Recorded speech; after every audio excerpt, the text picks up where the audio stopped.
Hey everyone, I'm Peter Stories here to guide you today. If you use this video to drift off to sleep, please tap like, hit subscribe, and drop a comment telling me where you're watching from and what time it is there. Now settle in, get cozy, and let yourself relax.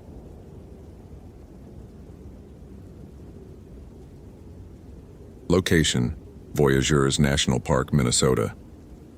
Date: October 27, 2009. The fog came off Kabetogama Lake like something breathing, slow and deliberate, curling between the black spruce and paper birch that crowded the shoreline. Nathan Erickson stood on the dock behind the Ash River Visitor Center, coffee thermos warming his hands, watching the mist erase the world in layers. First, the far shore vanished, then the small islands, then the water itself, until he could see nothing beyond 20 feet of gray wooden planking and the vague suggestion of his patrol boat rocking gently in the unseen current. The air smelled of decomposing leaves, cold water, and something else. That particular mineral sharpness that meant temperatures would drop hard tonight. He'd worked Voyageurs for 6 years now, and his body had learned to read the land the way some people read expressions. This morning, the land was holding its breath. October in the park meant solitude. The summer crowds were 3 months gone. The fall-color tourists had packed up 2 weeks ago, and now the skeleton crew remained. Himself, District Ranger Patricia Holm at the Rainy Lake Station 40 miles north, and old Frank Beaulieu who ran the Namakan outpost near the Canadian border. 3 rangers for 18,000 acres of water and wilderness. The park wouldn't officially close until November 15th, but they might see 2 or 3 visitors between now and then. Maybe none. Nathan finished his coffee and headed back inside to complete the morning equipment check. The visitor center was a modest building, all honey-colored pine and large windows that looked out on nothing but fog this morning. He verified the emergency medical kit was stocked, tested both handheld radios and found them clear, checked the satellite phone battery, and logged everything in the daily operations journal. His handwriting was neat, precise, a habit from his army days that had never faded. 715 hours. Fog advisory. Visibility, 100 feet. Lake patrol postponed until conditions improve. He initialed the entry and set the journal aside. The radio crackled to life. Ash River, this is Rainy Lake, morning check. Nathan keyed the response. Rainy Lake, Ash River copies, all quiet here. Fog's thick as soup, I'm grounded until it lifts. Patricia's voice came back warm with static. Same up here. Supposed to clear by noon, then we've got that cold front coming through tonight. You winterized the boat yet? Doing it this week. Don't wait too long. Ice comes fast up here. Rainy Lake out. The radio went silent, and the fog pressed against the windows like something wanting in. By mid-morning, the fog had thinned enough that Nathan could see the parking lot from his office window.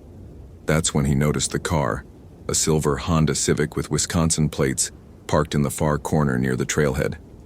He hadn't heard it arrive. The fog must have swallowed the engine sound completely. He pulled on his jacket and walked out to investigate. The car was cold to the touch, which meant it had been there at least an hour, probably longer. Through the window he could see a day pack on the passenger seat, a water bottle in the cup holder, and a folded map with yellow highlighter marks tracing the Blind Ash Bay Trail. On the dashboard, a handwritten note. Starting at 6 a.m., should be back by noon. Don't worry. A. Nathan checked the trailhead registry. The last entry was timed at 5:47 a.m. Allison Marsh, age 28, Madison, WI, solo hiker. Intended destination, Blind Ash Bay Overlook, 4.2-mile loop. Expected return, 12 Oz p.m. He checked his watch. 10:23 a.m. Still within her window. But something about the empty car bothered him, some instinct he couldn't name. The fog was lifting, yes, but it was lifting wrong. Usually it burned off evenly as the sun warmed the water. Today it seemed to be pulling back in patches, retreating into the trees rather than dissolving, leaving pockets of opacity scattered through the forest like held breath. Nathan told himself he was being paranoid. 6 years in the backcountry teaches you to trust your gut, but it also teaches you that your gut is wrong 9 times out of 10. He went back inside, made a second pot of coffee, and decided he'd check the trailhead again at noon. If she wasn't back by then, he'd hike in after her. At 11:15 a.m., the fog was gone from the lake but still thick in the forest. Nathan could see it from the dock, a wall of gray beginning exactly where the trees began, as if the mist had decided that was its territory and the water was his. He'd never seen fog behave quite like that. Probably just a temperature differential between the lake surface and the forest floor. Probably. The birds had stopped singing. He noticed it suddenly, the way you notice a sound only when it stops. No chickadees, no woodpeckers, no ravens. The silence was so complete he could hear his own heartbeat. Unit 7, Ash River radio check. His voice sounded strange in the quiet, too loud, an intrusion, static. Then Patricia's voice, faint. River, copy, breaking up. Rainy Lake, I'm getting interference. Can you boost your signal? Hear you. Signals, something with the transmission dissolved into white noise. Nathan adjusted frequencies, tried the backup channel, got nothing but static that sounded almost like breathing. A slow rhythmic hiss that rose and fell with an organic cadence. He checked his watch. 11:47 a.m. Allison Marsh should be walking out of those woods in 13 minutes. Nathan stared at the trailhead, at the fog that refused to leave the trees, and made a decision. He grabbed his pack, his radio, his flashlight, and headed for the trail. 3 hours earlier, Allison had watched the sunrise from the Blind Ash Bay overlook and thought she'd never seen anything so beautiful. The fog lay below her like a silver ocean, the tops of pine trees poking through like dark islands, and above it all the sky burned orange and pink with the coming dawn. She'd driven 11 hours from Madison for this moment, for this silence, this solitude, this feeling of being the only person alive in a world made new. She was an experienced hiker, 3 years of solo trips through the Northwoods, proper gear, proper training, a spot beacon in her pack that could summon rescue anywhere on Earth. She'd done her research on voyageurs, knew the trails, knew the risks. The overlook was exactly where the map said it would be. The trail had been well marked and easy to follow, so she couldn't explain why, on the way back down, she found herself standing in a section of forest she didn't recognize. The trail was there. She was sure of that. She could see the brown wooden posts with the yellow blazes stretching ahead through the birch trees exactly as they should. But the trees themselves were wrong, too dense, too uniform. And the fog, which should have been burning off by now, was thicker here than it had been at dawn, pressing close around her like walls slowly contracting. Allison stopped, consulted her map. According to the trail markers, she was exactly where she should be, about 3 miles from the trailhead, 45 minutes from her car. But she'd been walking for over an hour since leaving the overlook, and the overlook was only 2.1 miles from the start. The math didn't work. Okay, she said aloud, because the silence was starting to bother her. You got turned around somewhere, it happens, just keep following the blazes. She walked. The fog walked with her, maintaining its distance, never closer than 10 feet, never farther than 20. A gray perimeter that moved as she moved, stopped as she stopped. The trail markers continued to appear at regular intervals, but Allison began to notice something wrong with them. The blazes were the right color, the right shape, painted on the right kind of wooden post. But the posts were too new. No weathering, no lichen, no evidence they'd stood through even one Minnesota winter. And they were placed at wrong angles, not facing the direction of travel but facing inward, toward her, as if they weren't marking a trail at all but watching her pass. The spot beacon was in her pack. One button press and rescue services would have her GPS coordinates within minutes. But she wasn't lost, not really. She was on the trail. She could see the markers. She just needed to keep walking, and eventually she'd reach the parking lot, and she'd laugh about this over beers back in Madison. The time I got spooked in the fog and almost hit the panic button like an idiot. That's when she heard the voice. Allison. She froze. The voice had come from somewhere ahead, in the fog. A man's voice, calm and ordinary, as if calling to a friend across a parking lot. "Hello?" Her own voice sounded thin. "Who's there?" Silence. The fog shifted, and for a moment Allison thought she saw a shape. Tall, thin, standing motionless between two birch trees about 30 yards ahead. Then the fog closed again and there was nothing. Allison. The same voice, same tone. But this time it came from behind her. She spun. The trail stretched back into gray emptiness. No one there. But the trail posts were closer now, she was certain of it. They'd been 10 feet apart before. Now they were maybe 6. And they were all facing her. Every single one. Their yellow blazes like eyes in the mist. The spot beacon. She needed the spot beacon. Her hands shook as she unzipped her pack, dug through the contents, found the familiar weight of the device. She pressed the emergency button. The confirmation light blinked once, twice, 3 times. Signal sent. Help would come. All she had to do was wait. Allison. The voice was closer now, coming from everywhere and nowhere, and it wasn't quite right anymore. The cadence was wrong. The vowels stretched too long, as if something were learning to speak by copying sounds it didn't understand. "Allison, don't worry." Those last 2 words, from her note on the dashboard, from the message she'd written to herself that morning. Something was reading her. Something was learning her. Allison ran.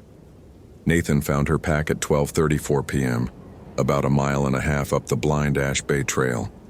It was sitting in the middle of the path, upright and neatly positioned, as if someone had set it down carefully and walked away. The main compartment was open, contents undisturbed. Water, granola bars, rain jacket, first aid kit. Her wallet was in the side pocket, driver's license confirming what he already knew. Allison Marsh, 28, Madison.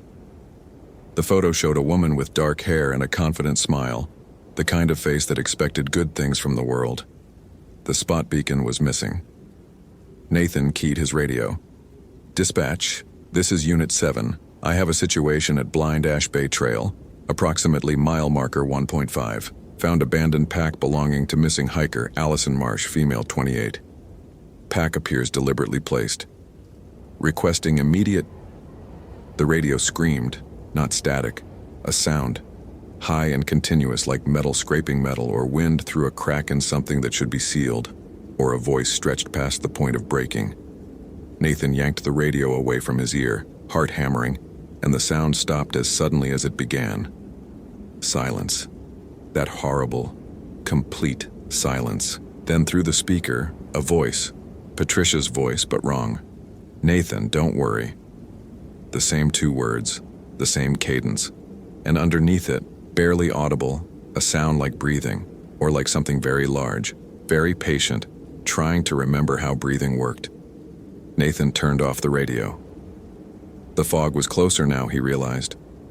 When he'd found the pack, he could see 20 yards in either direction. Now the visibility had shrunk to 10, maybe less. And the trees were wrong. Too many birches, packed too close together, their white bark like bone in the gray light. He'd hiked this trail dozens of times. There shouldn't be birches here. This section passed through old-growth spruce, dark and widely spaced. He was standing in a forest that didn't exist. "Allison." His shout vanished into the fog without echo. "Allison Marsh, National Park Service. Can you hear me?" Nothing. Then, a shape moved in the fog ahead. Tall, thin, walking toward him with a gait that was almost human but not quite, the legs bending at angles that made his eyes hurt to follow. Nathan drew his sidearm. "Stop right there. Identify yourself." The shape stopped. For a long moment, nothing moved. Then, slowly, it raised one arm, an arm too long with too many joints, and pointed past Nathan, toward something behind him. He didn't turn. He knew better than to turn. Whatever was back there wanted him to look, wanted his attention divided, wanted... Nathan. The voice came from behind him, close enough to touch, and it was Allison's voice. He knew without knowing how he knew.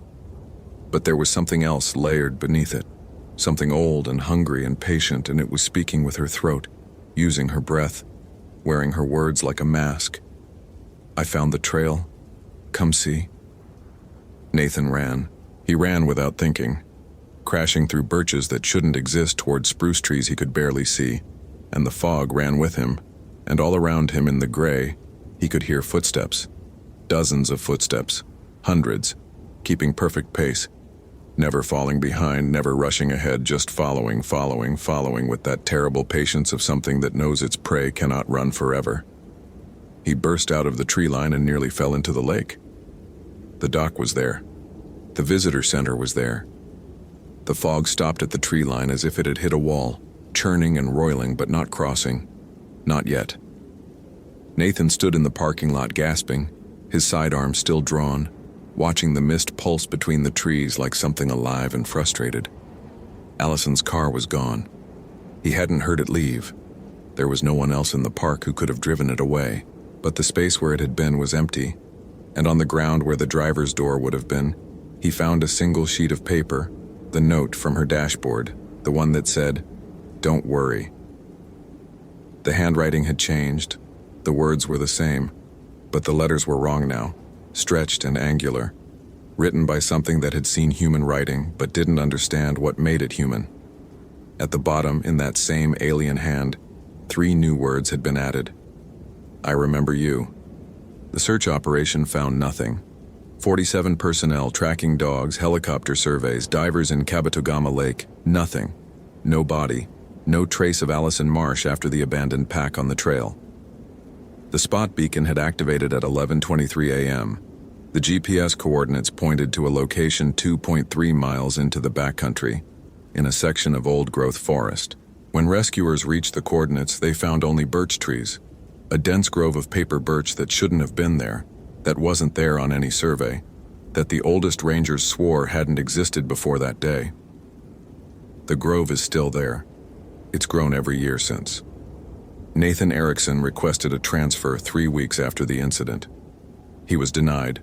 Budget cuts, staffing shortages, the usual bureaucratic indifference. He still works at Voyageurs, still runs patrols, still watches the fog come off the lake in the early mornings and wonders what's watching back. He doesn't hike the blind Ash Bay Trail anymore. No one does, not since a volunteer from the Minnesota Conservation Corps came back from a maintenance survey pale and shaking, refusing to say what he'd seen except that there were too many trail markers. There were too many. And they were all facing the wrong way.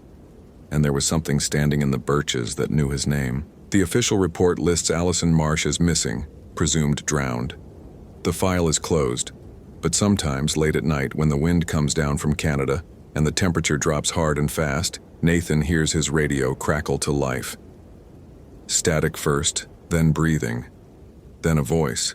Allison's voice, Patricia's voice, old Frank Beaulieu's voice, his own voice, saying the same 3 words over and over, patient and hungry and eternal. "I remember you." He's learned not to answer. He knows it's waiting for him to answer. Some nights he almost wants to. That's what scares him most.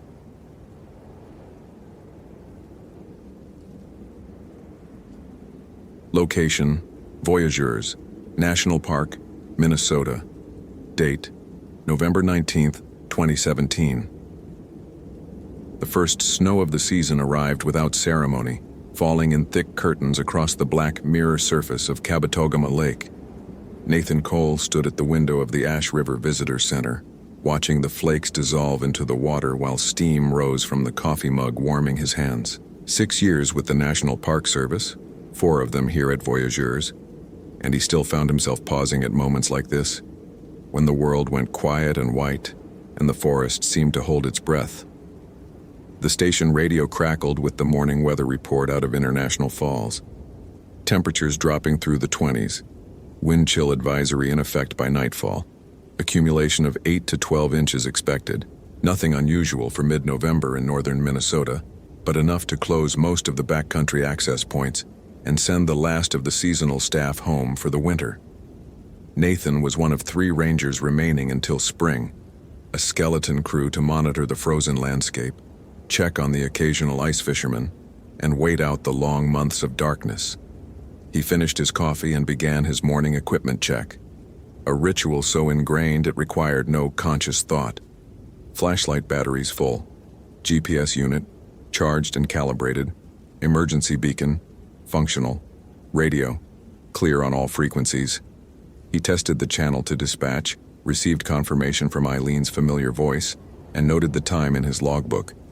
The routine was a kind of prayer, he sometimes thought, small acts of preparation against the vast indifference of the wilderness. Outside, the temperature had already dropped 3 degrees since dawn. Nathan pulled on his insulated parka and stepped onto the wooden deck, his boots leaving the first prints in the accumulating snow. The air carried that particular scent of northern winter, pine resin sharpened by cold, the metallic promise of more snow to come, the faint organic undertone of the lake preparing to freeze. Familiar sounds filled the morning despite the snowfall. The distant honking of the last Canada geese heading south, the creak of cold-stressed branches, the soft percussion of snow landing on snow. He walked the perimeter of the visitor center, checking the building's winterization, ensuring no wildlife had found its way into the storage sheds. A set of wolf tracks crossed the parking lot. 5 animals, maybe 6, heading northeast toward the Kabetogama Peninsula. He photographed them for the wildlife monitoring database, noting their size and spacing. Healthy pack, well-fed before the lean months. He knew these wolves, or at least knew of them. The Moose Bay pack, they called them, though wolves respected no human boundaries or names. Back inside, he reviewed the trail registry from the previous day. Only one entry. Grace Holloway, solo hiker, signed in at 7:43 a.m. for the Cruiser Lake Trail. Signed out, blank. Nathan checked his watch. 8:15 a.m. She would have had to leave before dark yesterday to reach her car, and the parking lot had been empty when he arrived at 7. He felt the first small needle of concern, the professional instinct that preceded conscious worry. He keyed his radio. Dispatch, this is Ash River, over. Go ahead, Ash River.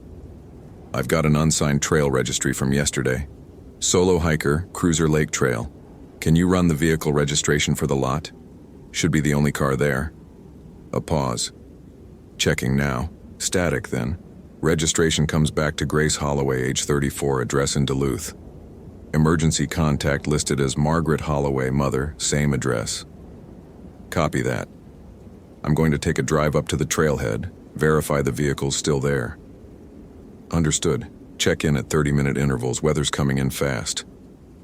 Nathan grabbed his pack, already loaded with emergency supplies, a habit bordering on compulsion, and headed for his truck. The snow was falling harder now, beginning to erase the world's edges. As he pulled out of the lot, he noticed the silence that had settled over the forest. No birds, no wind through the pines, just the hiss of snow against his windshield and the growl of the engine. He told himself it was the weather. Animals go quiet before a storm. It meant nothing. Grace had chosen the Cruiser Lake Trail for its solitude. That was what she told herself anyway. What she'd written in her journal that morning, sitting in her car as the sun rose over water, so still, it looked like poured metal. Solitude. Space to think. The divorce papers had been signed for 3 weeks, and she still woke each morning reaching for a body that wasn't there. The trail, all 9 miles of it, promised nothing but trees and sky and the simple clarity of physical exhaustion. She had done everything right. Checked the weather. Cold but clear through the afternoon, snow arriving overnight. Signed the trail registry with her name, her route, her expected return time of 4 p.m. Packed the 10 essentials, plus a few extras. Her father had been an Eagle Scout, and his voice still echoed in her head when she prepared for the backcountry. Flashlight, first aid kit, map, compass, knife, fire starter, emergency blanket, extra food, extra water, rain gear. She was prepared. She was capable. She had hiked alone 100 times. The trail wound through boreal forest, past beaver ponds and granite outcroppings. the landscape slowly revealing itself in layers. She saw a fox in the first hour, its rust-colored coat startling against the gray-green of the pines. Later, a bald eagle circling over one of the smaller lakes, hunting for fish before the ice locked them away. The cold pressed against her cheeks like a lover's hands, and she found herself smiling for the first time in weeks. By noon, she had reached the halfway point and stopped for lunch on a sun-warmed rock. The sky had begun to change, clouds thickening from the northwest, the light taking on that yellow-gray quality that precedes snow. Earlier than predicted, she noted. She would need to pick up her pace on the return. It was on the way back that the trail began to feel wrong. Not wrong in any way she could name at first, just a sense of unfamiliarity, as if she were walking the route for the first time instead of retracing her morning's path. The trees seemed denser here, hadn't they? And that boulder formation, she didn't remember passing it before. But she was on the trail. The blazes were still there, faded orange diamonds nailed to the bark every 100 yards or so. She was not lost. She could not be lost. The first snow began to fall at 2:17 p.m. She checked her watch twice to be certain. Light flurries at first, the kind that melt on contact, but the clouds overhead promised more. She quickened her pace. At 2:45 she stopped. The trail split ahead of her, two paths diverging into identical stretches of forest. She had not passed any junction on the way in. She was certain of that. Absolutely certain. She pulled out her map, orientating it with her compass, and found no corresponding junction. According to the map, the trail ran straight for another mile before curving south toward the trailhead. Grace stood very still, the snow falling on her shoulders, and listened. No wind, no birdsong, no sound at all except her own breathing, which had grown shallow and quick without her noticing. The silence pressed against her eardrums like depth pressure. "Hello?" she called, and her voice fell dead in the air, absorbed by the trees and the snow and the impossible quiet. She chose the left path. It felt arbitrary, a coin flip without a coin. The trail seemed to narrow as she walked, the trees crowding closer, their branches interlacing overhead until the gray sky became a memory seen through latticed fingers of pine. The snow was falling harder now. She could no longer see her footprints behind her. Nathan found Grace Holloway's car exactly where the registration said it would be. A blue Subaru Outback parked at the Cruiser Lake trailhead, already wearing a white cap of snow. He checked the hood. Cold. It hadn't been started in hours, probably since yesterday morning. He tried the doors. Locked. Inside, he could see a travel mug in the cup holder, a fleece jacket folded on the passenger seat, a book splayed open on the dashboard. Someone expecting to return. He radioed dispatch. "Vehicle confirmed at trailhead. No sign of the hiker. I'm going to head up the trail, see if I can make contact." "Copy. Ash River. Be advised. Visibility is dropping. We're looking at whiteout conditions within 2 hours." "Understood. I'll stay on the main trail. Turn back if conditions deteriorate." He shouldered his pack and started up the trail, following the orange blazes that appeared at regular intervals like a trail of breadcrumbs leading into the white unknown. The snow had already accumulated 2 inches, enough to obscure any tracks from the previous day. If Grace Holloway had come this way, the evidence was gone. The forest closed around him as he walked, the familiar landscape transformed by weather into something older and stranger. He knew these trails, had walked them dozens of times in every season, but the snow had a way of rewriting the world, erasing landmarks, making the known unknown. He moved carefully, checking his GPS every few minutes, confirming his position against the map in his head. 30 minutes in, he found the first anomaly.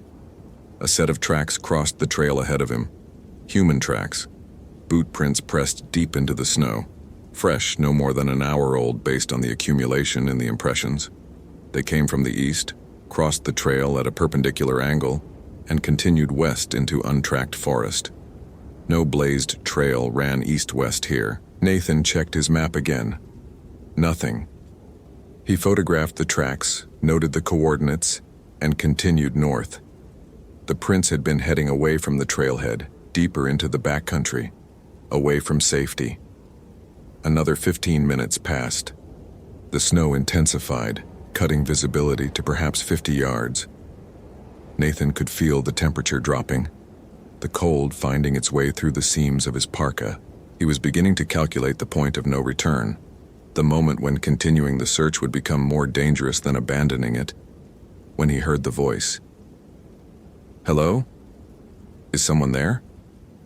A woman's voice, coming from somewhere off the trail to his left. Weak, but clear. He stopped, trying to pinpoint the direction.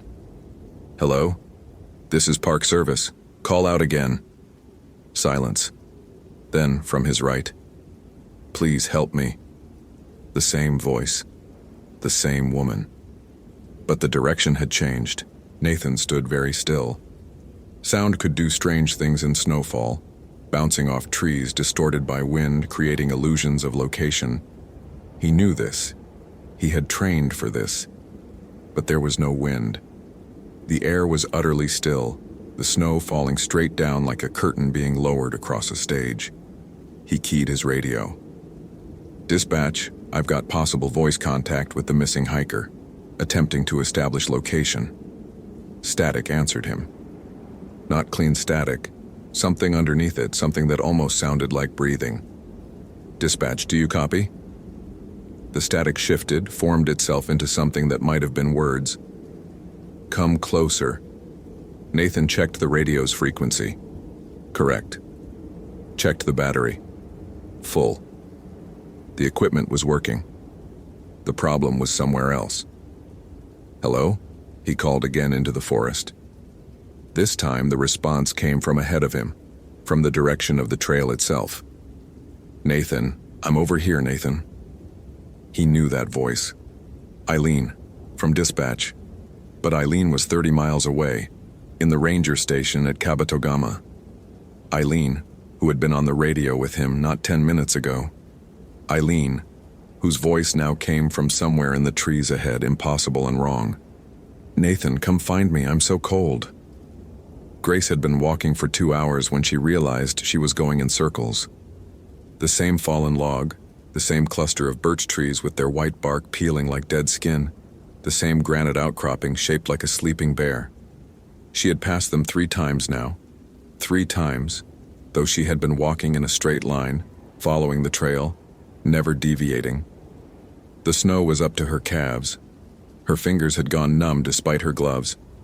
The light was failing, though it was barely 4 o'clock. In the North Country in November, darkness came early and stayed late. She stopped at the Sleeping Bear Rock and tried her phone for the 100th time. No signal. She had known there wouldn't be. She had known when she started this hike that she would be out of range. But the ritual of checking had become a compulsion, a small magic against the growing understanding that she was in serious trouble. Something was moving in the trees. She saw it in her peripheral vision, a shape passing between the trunks, too tall to be a deer, too silent to be a bear. When she turned to look directly, there was nothing, just trees and snow in the deepening dark. But she could feel it now, that prickling awareness at the back of her neck that meant something was watching. Something was waiting. "Who's there?" Her voice sounded small and thin, swallowed by the snow. From somewhere behind her, she heard her mother's voice. "Grace, honey, where are you? We're all looking for you." Her mother was in Duluth. Her mother was 63 years old and hadn't been hiking in a decade. Her mother was not here. "Grace, just follow my voice. Come toward my voice." The sound came from deeper in the forest, away from the trail, away from any direction that made sense. And even as her mind screamed that it was wrong, that it was impossible, that it was not her mother, Grace felt her feet begin to move. One step, then another, toward the voice that was not a voice, into the trees that seemed to lean toward her like hungry mouths. She stopped herself, planted her feet, forced her hands into fists against the urge to walk. "No," she said aloud. "No, you're not real." The voice stopped. And then from much closer, so close she should have been able to see whoever was speaking, a different voice. "Aren't I?" It was her own voice. Her own voice coming from the darkness between the trees. Nathan had abandoned the trail. He knew it was wrong. Everything in his training screamed that it was wrong. But the voice had come again, Eileen's voice. And then another voice he recognized, his sister Rachel, who had died 3 years ago, who had been buried in the family plot in Wisconsin, whose voice he had not heard since the last phone call before the accident. "Nathan, I miss you.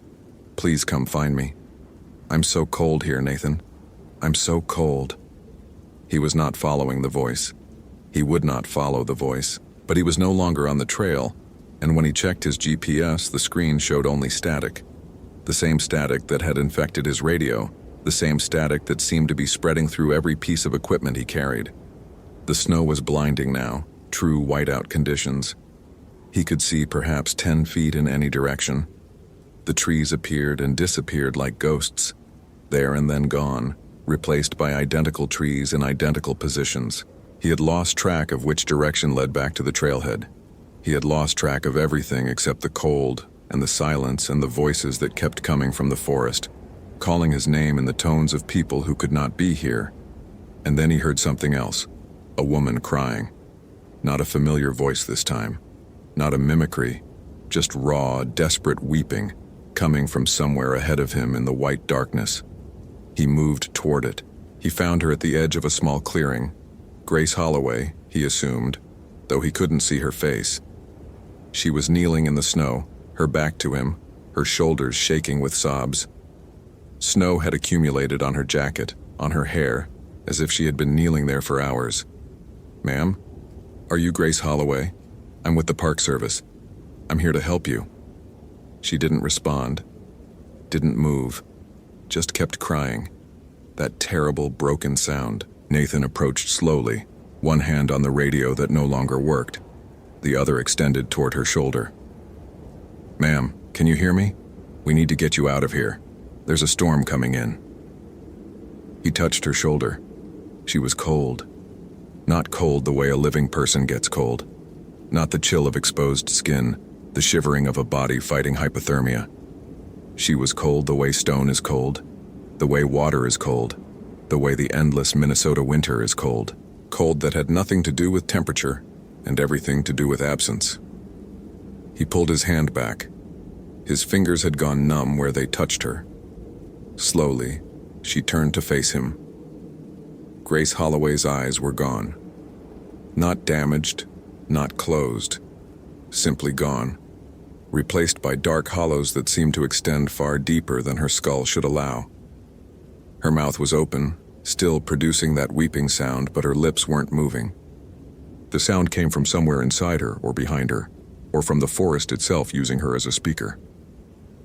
"I'm so hungry," she said, in a voice that was not her voice. "I'm so hungry and so cold." Nathan ran. He ran without direction, without thought, without any of the training that should have kept him calm. Trees loomed out of the whiteness and he dodged them, or he didn't. Branches tearing at his face, his coat, his hands. He could hear something behind him. Footsteps in the snow, keeping pace, never falling back. And ahead of him, somehow ahead of him, that weeping, that endless weeping, coming from everywhere and nowhere. His foot caught a root hidden beneath the snow. He went down hard, the impact driving the breath from his lungs. For a moment he lay there, gasping, staring up at the white sky as the snow fell on his face. The footsteps stopped. Silence. Complete and absolute silence. Nathan sat up slowly. The forest around him was empty. No figure pursuing him, no shape in the trees, no sign that anything had ever been there. Just snow and silence and the distant suggestion of trees fading into white. He checked his GPS. It was working again, showing his position clearly. He was half a mile from the trail, a mile and a half from the trailhead. His radio crackled and Eileen's voice, the real Eileen, he knew it was the real Eileen, came through. "Ash River, what's your status? You missed your check-in." He keyed the radio with shaking hands. "I'm here, I'm coming back." The hiker... He stopped. What could he say? "The hiker is gone. Visibility's 0. I'm aborting the search." "Copy that. Return to trailhead. We'll reassess in the morning." Nathan stood. His body ached. His face was bleeding from a dozen small cuts. His hands had gone numb inside his gloves. He began to walk, following the GPS coordinates, not looking back. Behind him, very faintly, he heard someone call his name. They found Grace Holloway's body 4 days later, after the storm passed and the search teams could finally access the backcountry. She was located 2 miles north of the Cruiser Lake Trail, in a section of forest that showed no evidence of human passage, no broken branches, no disturbed snow, no tracks of any kind. The medical examiner ruled the cause of death as hypothermia, complicated by apparent cardiac arrest. The report noted several unusual findings: severe frostbite inconsistent with the time of exposure, unexplained abrasions around the mouth and throat, and a facial expression that one of the search team members, in an unguarded moment, described as, like she died screaming but there wasn't any sound. Nathan Cole submitted his incident report with the minimum required detail. Lost contact with dispatch due to equipment malfunction. Failed to locate the missing hiker due to weather conditions. Returned to trailhead at approximately 5:30 p.m. He did not mention the voices. He did not mention what he found in the clearing. He did not mention the cold that had seeped into his fingers when he touched her, the cold that had never quite gone away. He put in for a transfer the following week. Arizona maybe, or New Mexico. Somewhere with deserts and open sky, somewhere without forests, without the dark spaces between trees where things could hide and wait and call your name in voices that should not exist. The transfer was denied. Budget cuts, they told him. Insufficient staffing.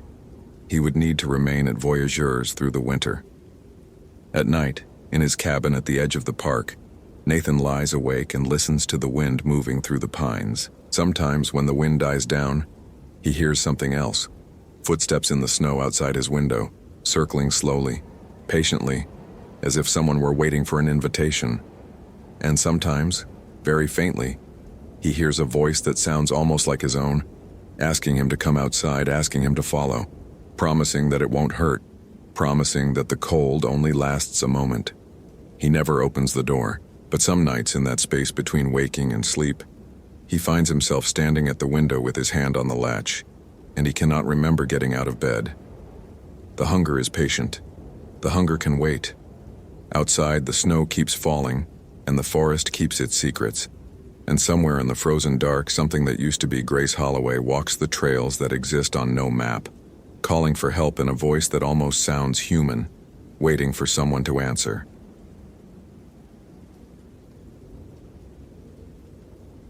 Location: Crater Lake National Park, Oregon. Date: September 8, 2017.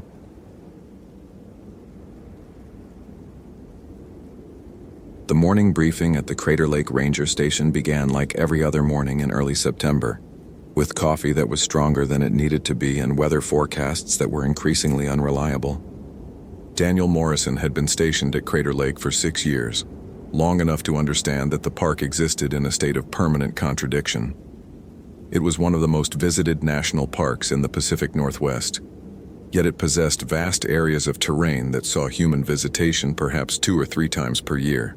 It was a place of extraordinary natural beauty, the deepest lake in the United States, surrounded by ancient volcanic peaks and dense forest, and simultaneously a place where that beauty concealed genuine danger. Altitude sickness claimed victims regularly.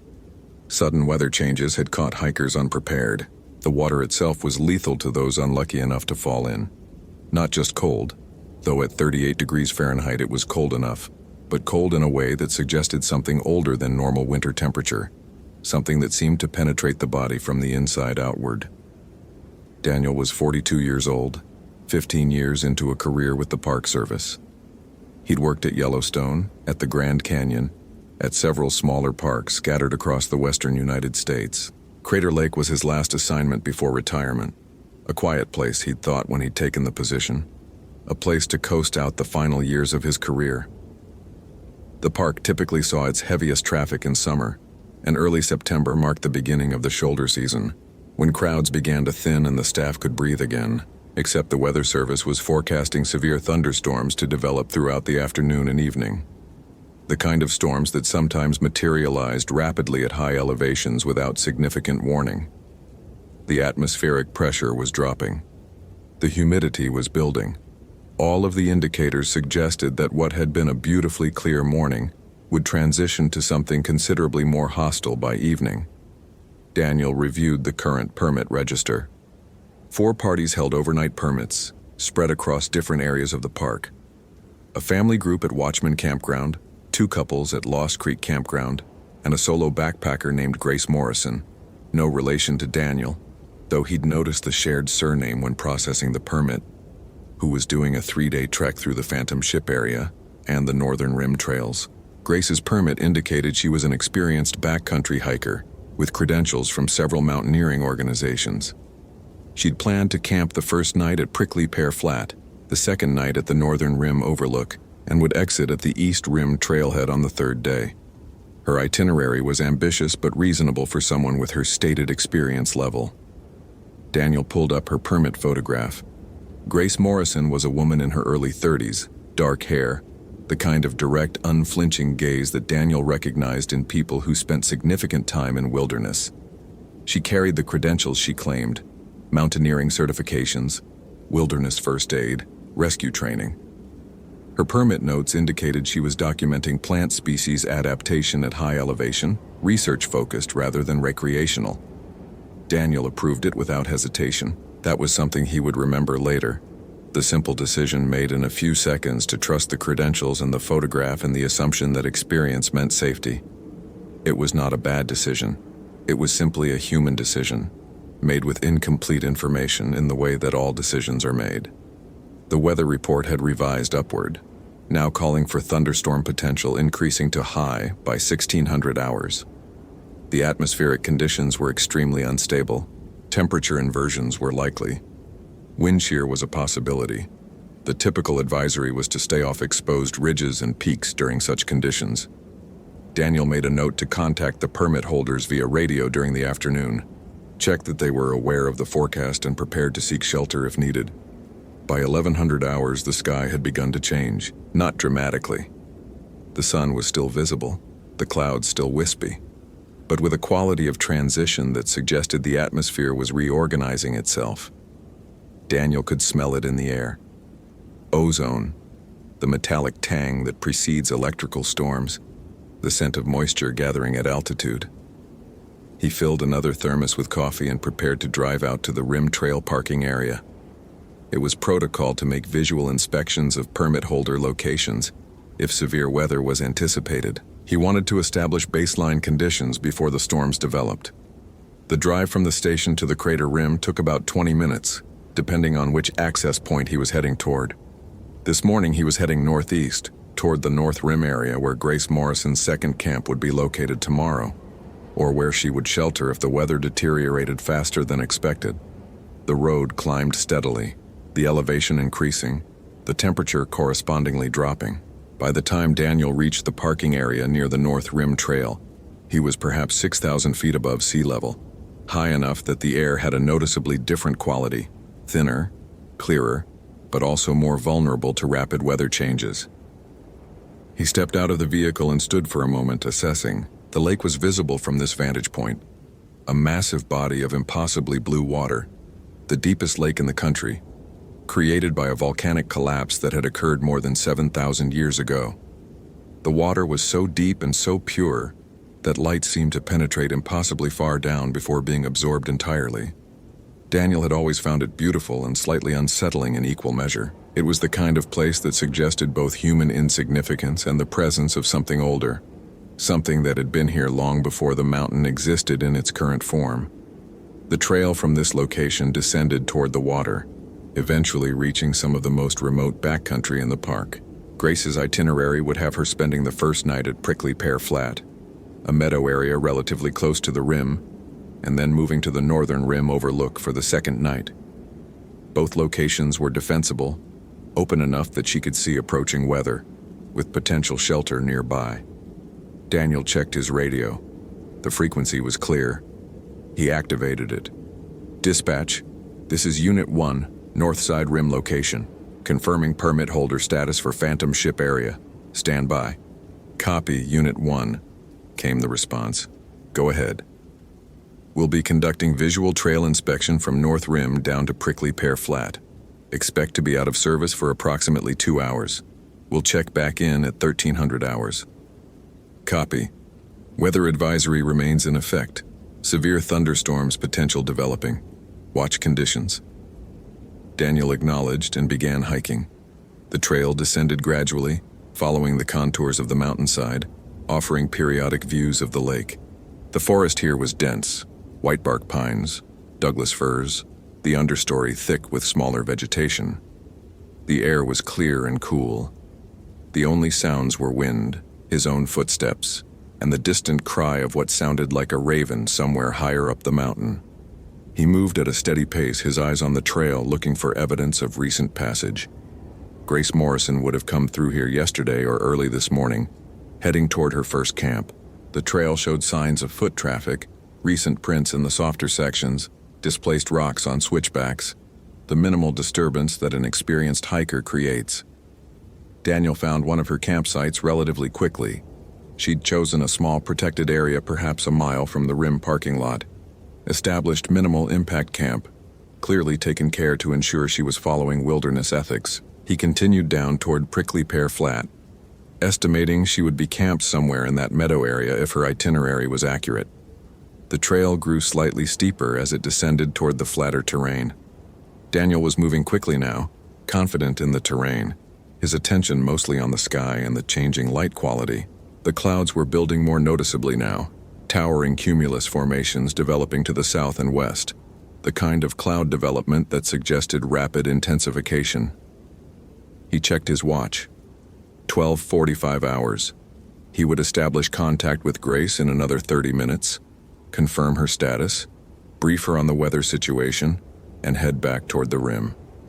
The storm would likely develop between 1500 and 1700 hours, based on the current conditions. She would have time to secure her camp and prepare for weather. At 13:05 hours, Daniel reached the edge of Prickly Pear Flat, where the forest opened into a meadow. The meadow was beautiful, a wide, open space at relatively high elevation, surrounded by the dark walls of forest dominated by a massive lightning rod of a peak that rose from the center of the flat. Daniel had always understood, on an intellectual level, that peaks attracted lightning. Seeing a peak that obvious, that dramatically isolated, that clearly designated by topography as the thing that will get struck during a thunderstorm, created a visceral understanding of why you didn't camp directly beneath such formations. Grace Morrison's camp was positioned intelligently, not in the meadow itself, which would be exposed if storms developed, but in the transitional zone between forest and meadow, where she had adequate warning of approaching weather but some shelter from the forest canopy. She had established a small tent, created a fire pit, arranged her equipment efficiently. Daniel could see no sign of Grace herself. He approached the camp and called out, "Grace? Hello? Park Service Ranger checking on permit holders." No response. He waited 30 seconds. A minute. "Grace Morrison?" Still nothing. Daniel approached the camp more directly. The tent was zipped closed. The equipment was arranged but showed no sign of imminent occupation. The fire pit contained no ashes, suggesting she hadn't made camp here yet, which contradicted the permit itinerary, which specified she should have been here already. Daniel activated his radio. "Dispatch Unit 1, I'm at the Prickly Pear Flat camp location. Permit holder is not present. Equipment is staged but no indication of occupation. Recommend we attempt radio contact and clarify status." "Copy, Unit 1. Attempting radio contact on permit frequency." There was a delay. Then, "Unit 1, no response from permit holder. What's your assessment?" Daniel looked at the camp. The equipment was there. The tent was there. But Grace was not. Several possibilities. She'd decided to hike further than planned, reaching the Northern Rim location today and planning to camp there instead. She'd become injured or disoriented and was somewhere on the trail. She'd decided to abandon the permit and exit the park entirely. None of these scenarios were immediately alarming, but the combination of approaching severe weather and a missing permit holder created an elevated status. Dispatch, I'm going to hike to the northern rim location and see if she's established camp there. Stand by. Daniel marked the current location on his GPS and began hiking toward the rim. The trail climbed steadily now, the elevation gain noticeable, the air getting progressively thinner and cooler. The clouds were building more dramatically now. The southern sky had darkened considerably, and Daniel could see the characteristic dark wall of a storm system beginning to take shape. He checked his watch. 1340 hours. If Grace was at the rim location, he could briefly confirm her status, radio dispatch, and begin heading back before the weather deteriorated further. If she wasn't there, he would need to begin a more systematic search and would probably need to call in additional resources. The trail became steeper as he approached the rim area. The forest thinned. The landscape became more dramatic. Exposed rock, harsh winds channeling down the mountainside. Daniel was moving carefully now, aware that exposed ridges during severe weather were genuinely dangerous. The wind was already picking up, gusts that periodically staggered him, that made it difficult to maintain balance on the narrower sections of trail. He crested the ridge at 14:05 hours and looked across the rim overlook. The view was spectacular and terrifying in equal measure. The lake sprawled below him, impossibly blue, impossibly deep. The opposite rim was visible, the crater walls dropping sharply to the water level. Clouds were moving in from the south faster than they should move, the kind of rapid cloud advance that suggested a weather system was not just developing but intensifying. And on the rim itself, perhaps 50 meters from Daniel's position, there was a figure. At first, Daniel thought it was Grace. The figure was standing at the very edge of the overlook, facing the lake, completely motionless. She was wearing hiking clothes consistent with what he'd seen at the Prickly Pear camp location. Her posture was strange though, arms slightly raised, as if she was reaching toward something, or as if something was pulling at her. "Grace?" Daniel called. He had to raise his voice to be heard over the wind. "Grace Morrison?" The figure didn't turn, didn't respond, didn't move. Daniel approached carefully, aware of the dangerous proximity to the cliff edge, aware that the wind was strong enough to potentially destabilize someone standing that close to a precipice. "Grace, I'm Park Ranger Daniel Morrison. Let's move away from the edge. Weather is getting bad fast." The figure slowly turned. It took several seconds, an unnaturally slow rotation, as if the movement required tremendous effort or was being controlled by something other than normal muscle response. When the face came into view, Daniel felt his blood immediately go cold. It was not Grace Morrison. The figure had Grace Morrison's clothes, but the face was wrong. The features were recognizable as human but distorted. The skin seemed to have a strange quality, almost translucent, as if it was being viewed through water or through some kind of distorting medium. The eyes were looking at him, but the gaze seemed unfocused, as if the thing behind those eyes was simultaneously looking directly at him and looking through him at something entirely different. "You shouldn't be here," the figure said. Its voice was Grace Morrison's voice, but layered underneath it was something else. A harmonic undertone, as if multiple voices were speaking simultaneously. "The mountain is calling. Can't you hear it? Can't you feel it? It's been so long since something answered." Daniel stepped back. His instinct was to reach for his radio, but he was frozen, processing what he was seeing. "Where is Grace Morrison?" he said. "Where is the permit holder?" The thing wearing Grace's face smiled. The smile was not entirely wrong, but it was wrong enough to register as deeply disturbing. The angles weren't quite right. The teeth seemed to be in slightly different positions than they should be. "She's here. She's always been here. We all are. We're in the deep water, in the places where light doesn't reach, in the spaces between moments." The sky behind the figure darkened dramatically. The cloud system had advanced with visible speed. What had been distant now loomed directly overhead, the leading edge of the storm system reaching the rim. Wind gusted with enough force to make Daniel stagger. When he looked back at the figure, it was moving. Not walking, but gliding in a way that suggested the normal relationship between intent and motion had been severed. Daniel turned and ran. He had no other option. The thing that was wearing Grace Morrison's face was moving toward him with increasing speed, and the wind was building, and the sky was turning from dark gray to almost black. He ran back down the trail the way he'd come, his feet slipping on loose rock, his heart hammering in his chest with the visceral certainty that he was running from something that should not exist. Grace Morrison had left the Prickly Pear Flat camp at 0900 hours that morning, heading toward the northern rim overlook. The weather had been clear at that point with the kind of visibility that was rare. She could see for miles in every direction. The landscape spread out below her like a map, every detail crystal clear.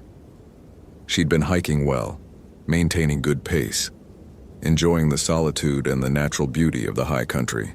By noon, she'd reached the rim trail junction and had decided to explore a side route that wasn't on her official permit, a narrow trail that led to a spectacular overlook that wasn't marked on many maps. She knew it existed from her research into the park. She'd found references to it in old hiking guides, and she wanted to photograph the view for her documentation project. The trail had been narrow, barely more than a footpath, but well-defined. She'd hiked it carefully, aware that she was moving away from her planned route and away from the major trails. By 1300 hours, she'd reached the overlook and had begun setting up her camera equipment, wanting to capture the view while the sun was still clear and the light was optimal. That was when she'd heard the sound. It had been subtle at first, so subtle she'd almost missed it. A sound like wind, but with a quality to it that suggested intent, like something breathing, like something very large moving through the air above her. She'd looked up and had seen nothing except clear sky, blue overhead, the darker clouds building on the distant horizon to the south. The sound had continued, grew louder. She realized, with a clarity that had arrived not as fear but as simple recognition of fact, that something in the sky was moving directly above her, obscured by, what? Clouds that hadn't been there before? Light refraction? The natural impossibility of her own perception? She'd heard the voice before she'd seen anything. It had been a voice like thunder, not a sound created by a creature, but the sound itself given intelligence and presence. It had spoken in Klamath, a language Grace didn't understand, but the meaning had come through anyway.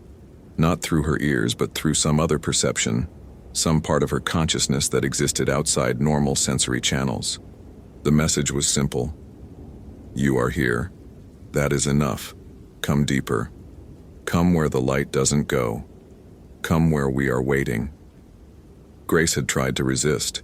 She had very clearly understood that something was wrong, that whatever was in the sky above her was not something that existed within normal natural parameters. She had backed away from the overlook edge. She had tried to activate her satellite communicator, but her hands had not obeyed. Her feet had not obeyed.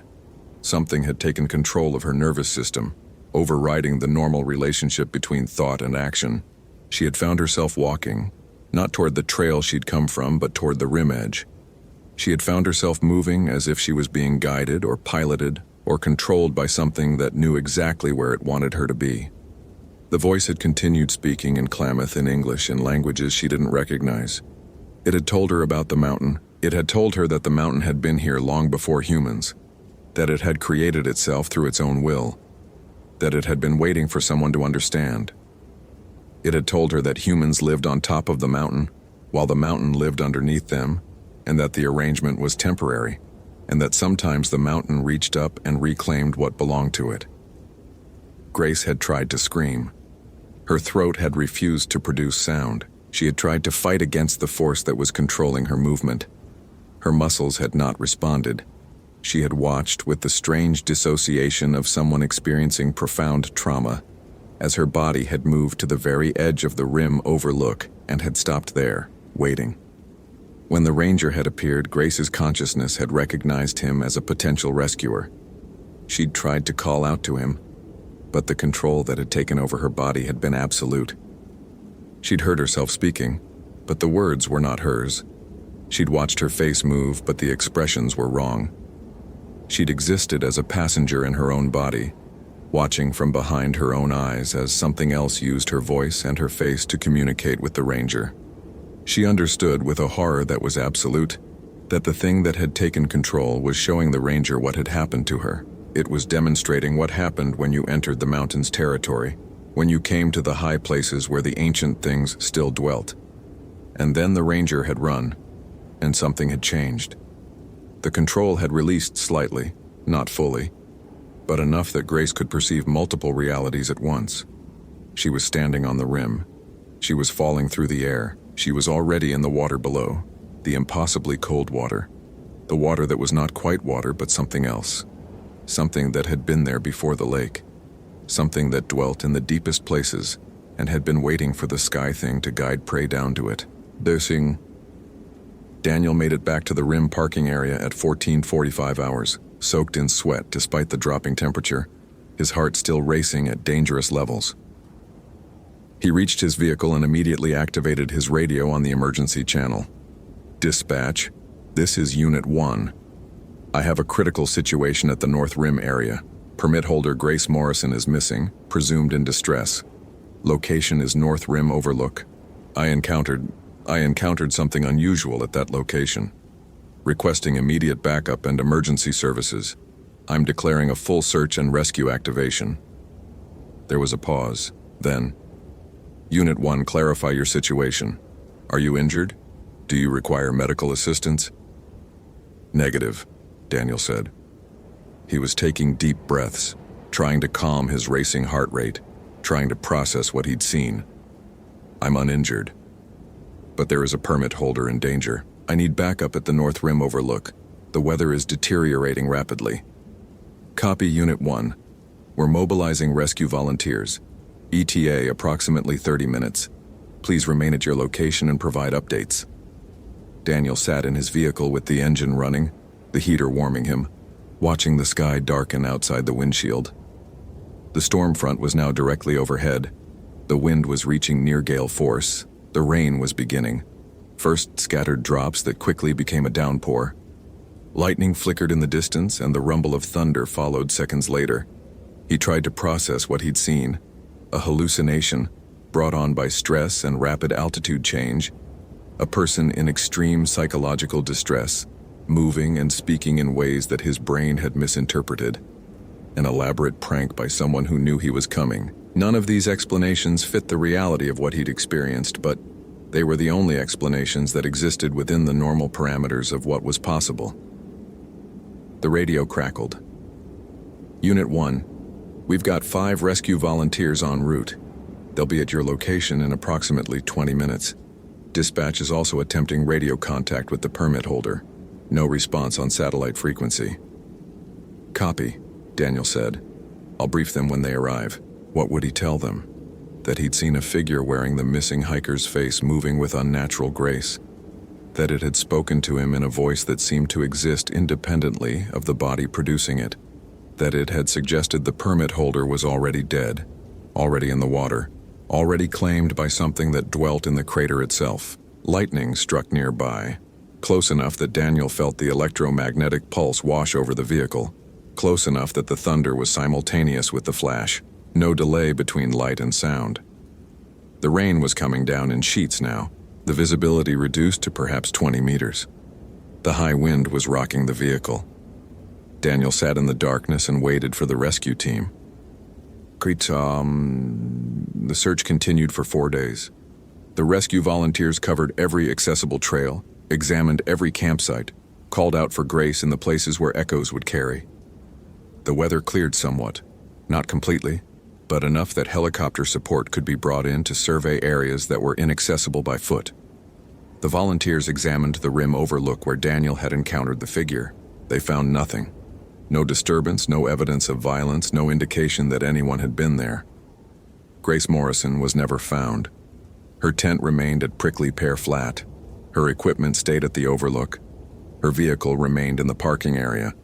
But the permit holder herself simply ceased to exist in any manner that could be recovered or cataloged. The official report cited undetermined circumstances and possible accident involving proximity to water.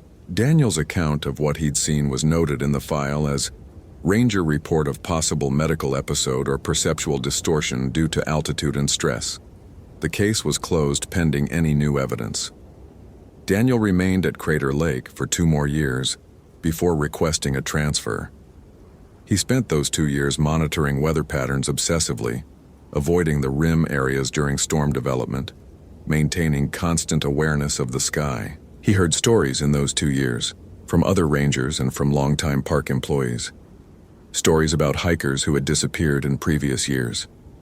Stories about the sound of wings during thunderstorms, wings that seemed too large to belong to any natural bird. Stories about the way the lake seemed to behave differently during severe weather, the water moving in patterns that didn't correspond to wind direction, the surface occasionally showing disturbances that suggested something very large moving beneath it. He transferred to a park in the Great Plains, flat country, open sky, nowhere for things to hide. He told himself that what he'd experienced was explainable. He told himself that Grace Morrison had simply fallen into the lake during a moment of distraction, that the thing he'd seen on the rim had been some kind of psychological projection of his own fears. But late at night, when thunderstorms rolled across the plains, Daniel would hear it, the sound of wings moving through the storm, too large to be anything natural, too intelligent to be anything accidental, and he would understand, with a certainty that lived beneath logic and reason, that the thing that dwelt in Crater Lake had impressed itself upon him, had marked him as a witness to its presence, and would keep that connection alive for whatever remained of his life. Years later, after he'd retired from the Park Service entirely, Daniel would move to the coast, to a place where the sky met the water in unbroken continuity. He would live quietly, avoiding high places, avoiding wilderness. He would watch thunderstorms develop and dissolve over the ocean, and he would recognize in each flash of lightning a kind of intelligence, ancient, patient, waiting for the next opportunity to reach up from the depths and claim what wandered too close to the edges of things. The lake still exists. The crater still stands. The thunderbird still dwells in the spaces where storms are born, in the places where the ancient power that created the mountain continues to express itself. It claims hikers sometimes, the ones who venture too far from marked trails, who camp in places where the warning signs are written in landscape and weather, and the behavior of animals that sense something humans are too limited to perceive. Daniel Morrison never returned to Crater Lake, but sometimes in his final years he would receive letters, postcards mostly, from an address that he never investigated too carefully. They were postmarked from the Crater Lake area, and they contained only images: the lake from various angles, the rim at sunset, the sky during approaching storms. There was never any text, never any explanation. Daniel would burn them immediately upon receiving them, but they continued to arrive with the regularity of seasons. The mountain remembers those who intrude upon its domain. The thunderbird watches from the storm spaces above, waiting for the next visitor to wander too far, to camp too close, to hear the voice in the thunder and decide to answer. Some calls from the wilderness should never be answered.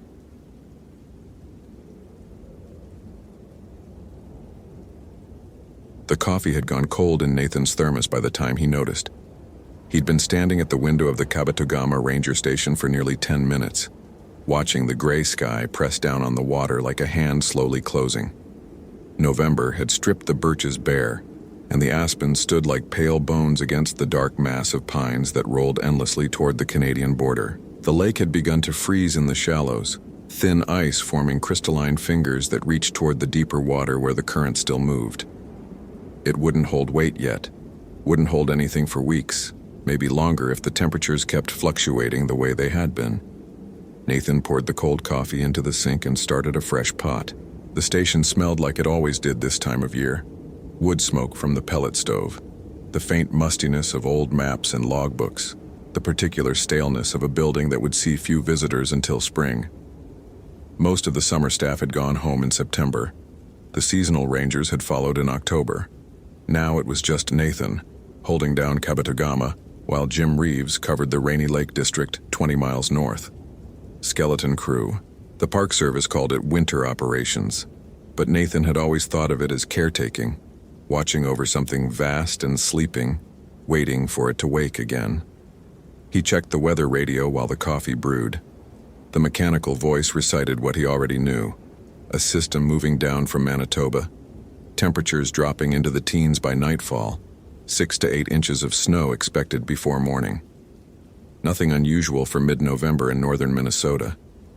He'd seen worse. The park had seen worse. Voyageurs had weathered centuries of winters before the government drew lines on maps and called it protected land. The Ojibwe had lived here for generations before that, and before them, others whose names were forgotten. The land remembered, even if the people didn't. His morning patrol route took him along the Locator Lake Trail, a 4-mile loop through mixed forest that connected to the longer chain of Lakes Portage. In summer, the trail saw steady traffic: canoeists, kayakers, families with children who complained about the mosquitoes. Now it was empty. Nathan's boots crunched on frozen mud as he walked, the sound obscenely loud in the morning stillness. He noted the condition of the trail markers, checked the small footbridge over Locator Creek for ice damage, and paused at the junction with the Portage Trail to examine a fallen birch that would need clearing before spring. The forest held its breath around him. He'd grown used to this particular quality of silence in his 4 years at Voyageurs. Not the absence of sound exactly, but a muffling, as if the trees absorbed noise the way they absorbed light. In summer, birdsong filled the gaps. Now there were only the small sounds: the creak of branches, the distant knock of a woodpecker, the whisper of wind through needles. Nathan knew each of these sounds intimately. He could tell the difference between a red squirrel's chatter and a pine marten's warning call. He knew how snow sounded falling through spruce boughs versus bare maple limbs. This knowledge was his armor, the proof of his competence, his right to be here. He was halfway back to the station when the radio crackled. "Kabetogama, this is Rainy Lake. You copy?" Nathan unclipped the handset from his belt. "Rainy Lake, Kabetogama." "Go ahead, Jim." "Got a vehicle in the Ash River lot. Silver Honda Accord, Minnesota plates. Been there since yesterday afternoon according to the timestamp on the permit.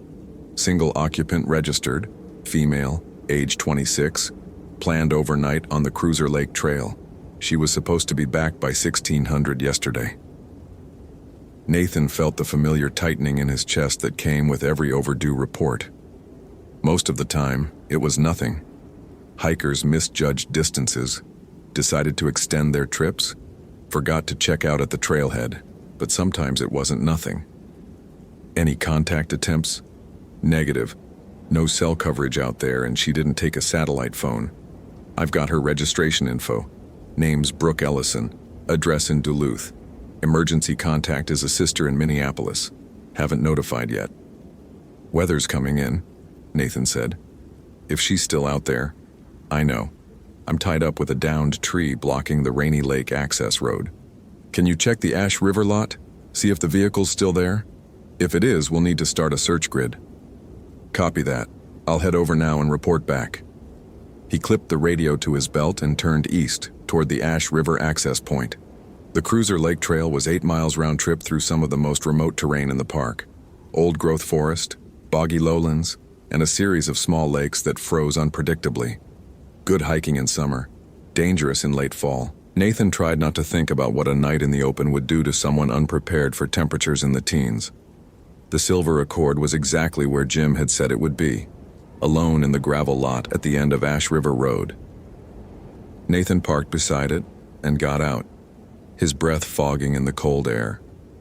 The car was locked, windows frosted over. He wiped a circle clean with his glove and peered inside.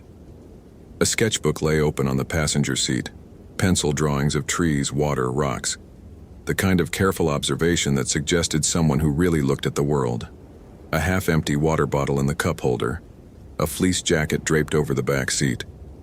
Small details that assembled themselves into a person, a life, a story that might be ending badly. On the dashboard, tucked under the windshield wiper, was a note in neat handwriting. "Back Wednesday evening. Don't worry. B." Today was Wednesday. The note had been meant for someone who would come looking, someone who was already worried. Nathan radioed Jim with his findings, then retrieved his pack from the truck and started up the Cruiser Lake Trail. The temperature had dropped noticeably since morning. The sky had darkened to the color of old iron, and he could smell snow coming, that particular metallic cleanness that preceded a storm.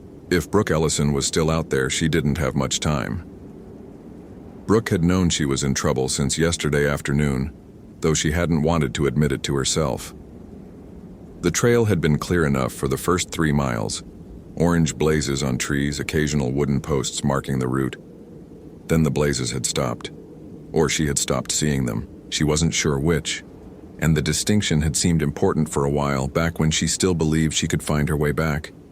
She'd been so careful.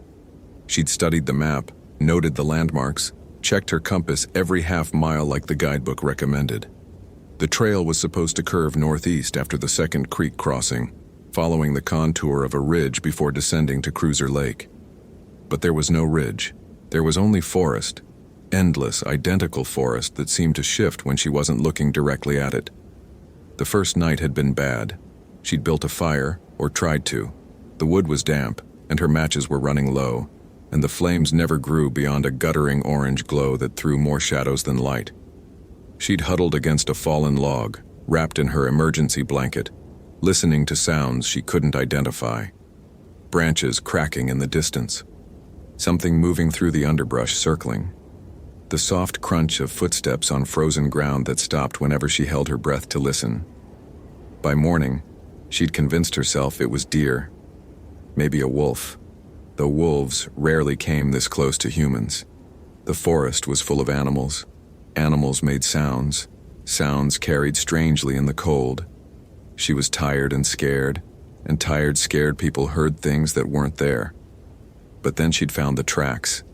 They were pressed into a patch of soft mud near a half-frozen stream.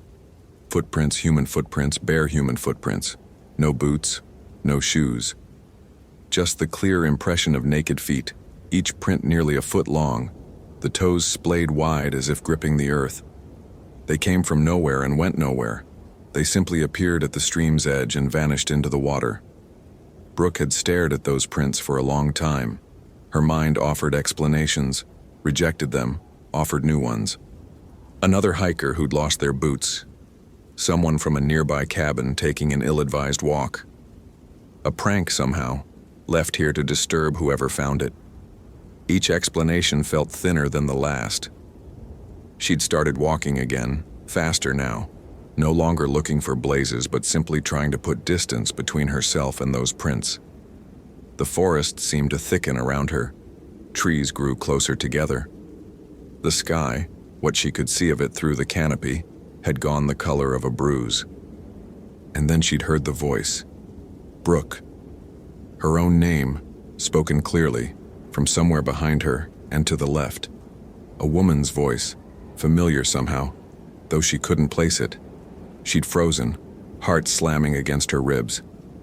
Brooke, I found the trail. Come this way. It sounded like her sister. It sounded exactly like Megan, down to the slightly nasal quality she got when she was excited about something. But Megan was in Minneapolis, 200 miles south, and no one knew Brooke was out here except the ranger station, and the ranger station didn't know her sister's voice. Brooke didn't answer. She didn't move. She barely breathed. The voice came again, closer now, patient and warm. Brooke, honey, you're going the wrong way. Let me help you. Something in the rhythm was wrong. The pauses fell in strange places. The warmth felt performed, like an actor reading lines they didn't understand. Brooke ran. Nathan found the first sign of Brooke's passage 2 miles up the trail. A candy bar wrapper caught in the thorns of a blackberry bush, bright foil against the dull browns and grays of the forest. He bagged it as evidence and continued on, scanning the ground for tracks. The frozen mud held impressions poorly, but here and there he could make out the tread pattern of hiking boots, heading northeast, toward Cruiser Lake. The temperature continued to drop. By early afternoon, the first flakes of snow had begun to fall, fat and slow, the vanguard of the coming storm. Nathan increased his pace, aware that every hour diminished his chances of finding Brooke Ellison alive. Hypothermia could set in within hours in these conditions. If she was injured, immobile, unable to generate body heat through movement. He pushed the thought away. Focus on the task. Follow the trail. Trust the training. The radio crackled in his hand, startling him. Cabetogama, Rainy Lake, status update? Rainy Lake, I'm approximately 3 miles up the Cruiser Lake Trail. Found evidence of passage, candy wrapper, boot prints heading northeast. No visual on the subject yet. Snow's starting. Over. The response came garbled, words fragmenting into static. Copy. Weather. Advise. Turn if. Then silence. Nathan tried again. Rainy Lake, say again? You're breaking up. Nothing. Not even static now. Just a hollow emptiness where Jim's voice should have been. He checked the radio. Battery at 60%. Channel correct. Antenna undamaged. Everything working, and yet... Rainy Lake, Kabetogama. Do you copy? The silence seemed to deepen. Nathan became aware of how quiet the forest had grown. No wind, no birdsong, no small rustlings of squirrels or mice. Even the falling snow seemed muted, each flake landing without sound. He stood still for a long moment, listening. His breath hung in the air like smoke. The trees pressed close on either side of the trail, their trunks gray and black and bone-white, their branches interlacing overhead in a canopy that blocked what little light remained. He'd walked this trail before, many times, but something about it felt wrong now. Changed. The distances between landmarks seemed altered. A boulder he remembered being on his left was now on his right. A creek he should have crossed half a mile back still hadn't appeared. Nathan checked his compass. Northeast. Correct heading. The needle pointed true. But true to what? He started walking again, faster now. Brooke had stopped running when her lungs gave out, when her legs buckled, when she couldn't draw enough air to fuel another step. She'd collapsed against a tree, an enormous white pine, its bark rough and reassuring against her back, and tried to think. The voice hadn't followed. Or if it had, it was being quiet about it. She could hear nothing now except her own ragged breathing and the whisper of snow falling through branches. The forest had gone still in a way that felt intentional, watchful, like a held breath before a scream. She was lost. Really, truly lost. Not temporarily turned around, not momentarily confused, but lost in the deep and permanent way that people got lost when they wandered into places that didn't want them found. The map was useless. The compass, she'd checked it a dozen times, and each time it pointed in a different direction, the needle swinging lazily as if the concept of north had become negotiable. Her phone had died yesterday, not from lack of battery but from something else, the screen flickering with symbols she didn't recognize before going dark. She was going to die out here. The thought arrived with a strange calm, not acceptance exactly, but acknowledgement. The forest was too big. The cold was too deep. She had no food, no real shelter, no way to call for help. Even if someone came looking, and someone would eventually, they wouldn't find her in time. The snow was already covering her tracks. By morning, there would be no sign she'd ever existed at all. Unless... The voice had said it found the trail. The voice had offered to help. Brooke knew in some deep and instinctive part of herself that following the voice would be a terrible mistake. Everything her body told her, the hair standing up on her arms, the knot of dread in her stomach, the way her hands shook with something beyond cold, screamed that the voice was wrong. That whatever spoke with Megan's tongue was not Megan, was not even human, was something old and hungry that had learned to mimic what it killed. But what choice did she have? Freeze here, alone, waiting for a rescue that wouldn't come? Or take a chance, any chance, on survival? She pushed herself upright. Her legs trembled but held. The snow was falling harder now, accumulating on branches, on rocks, on the frozen ground. In an hour, maybe less, it would be too deep to walk through. She had to move. She had to choose. "Hello?" she called, her voice cracking. Is someone there?" The forest held its silence for a long moment. Then, from somewhere ahead, not behind, she was sure it had been behind before, the voice answered. "I'm here, Brooke. I've been waiting for you." It didn't sound like Megan anymore. It didn't sound like anyone. The words were right, but the voice beneath them was hollow, resonant, like something speaking from the bottom of a well, or from inside a chest cavity, or from nowhere at all. Brooke took a step forward, then another. The snow crunched under her boots, obscenely loud. The trees seemed to lean in, curious, eager. She walked toward the voice. Nathan found her jacket at dusk. It was draped over a low branch as if placed there deliberately. A bright red North Face shell, impossible to miss against the white and gray of the forest. He approached it slowly, scanning the surrounding trees, the ground, the shadows that pooled between the trunks. The snow had accumulated to nearly 4 inches now, and in the fading light, the world had gone monochrome, all contrast bled away. "Brooke Ellison?" he called. His voice fell flat, absorbed by the snow. "This is Park Ranger Nathan Hayes. If you can hear me, call out or make a sound." Nothing, not even an echo. He unclipped his flashlight and played the beam across the snow.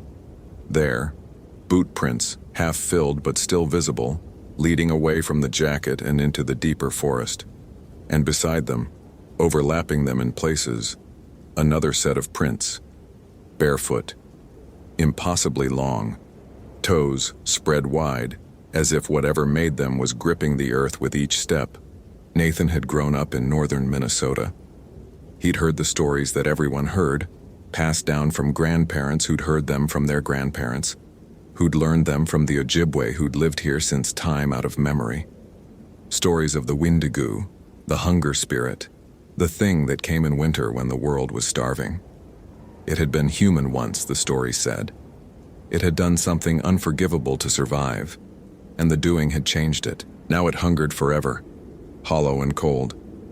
And the more it ate, the hungrier it became. Nathan had never believed the stories. They were campfire tales, meant to scare children and entertain tourists. The forest held real dangers: hypothermia, dehydration, injury, predators, and those were frightening enough without inventing monsters. But standing there in the failing light, looking at those prints, Nathan felt something he hadn't felt since childhood, something that bypassed his training, his experience, his rational mind. Something old and instinctive and absolutely certain. He was not alone. "Brooke?" he called again, quieter now. From somewhere deeper in the forest, barely audible over the whisper of falling snow, a voice answered. His voice, his exact voice, with his exact inflection, speaking words he hadn't said. "This is Park Ranger Nathan Hayes. If you can hear me, call out." Nathan's blood went cold. He stood frozen, flashlight beam trembling as the echo of his own voice faded into silence. Then another voice came, different this time, younger, female, desperate. "Help me. Please, I'm over here. I can't feel my legs anymore. Please." Brooke. It had to be Brooke. But Nathan didn't move, couldn't move, because the voice had come from his left and the boot prints led to his right, and something in the rhythm of her words was wrong. The fear sounded performed. The desperation felt like a mask over something else, something patient and amused. "Please," the voice begged, closer now. "I'm so cold. I've been waiting so long." Nathan turned off his flashlight. In the sudden dark, the forest seemed to breathe around him, in, out, and out. A vast living presence that he'd somehow never noticed in 4 years of walking these trails. The snow continued to fall, silent and relentless. Somewhere in the blackness, something moved. He didn't run. Running was wrong. Running was what it wanted. Running meant movement, meant heat, meant the sound of his heart pounding loud enough to follow. Instead, he walked, slow and deliberate, back the way he'd come. Each step was an act of will. Each breath was controlled, measured, silent as he could make it. Behind him, the voice changed again. Became something else. Became a sound that wasn't a voice at all. A low, rattling exhalation, a creak of ice and sinew, a hunger given form and breath. Nathan walked faster. The trees pressed close. The trail had changed again. Narrower now, choked with undergrowth that hadn't been there before, leading him into unfamiliar territory. His compass needle spun aimlessly. His radio produced only silence. The flashlight, when he risked turning it on, illuminated nothing but falling snow and endless gray trunks. He was lost. The realization hit him like a physical blow. 4 years in this park, hundreds of miles of trails walked and memorized, and now he was lost in a forest that no longer followed the rules of the world he knew. The map in his head was useless. The land had changed, or he had been moved, or something had folded the forest in on itself like a fist closing. The rattling sound came again, closer.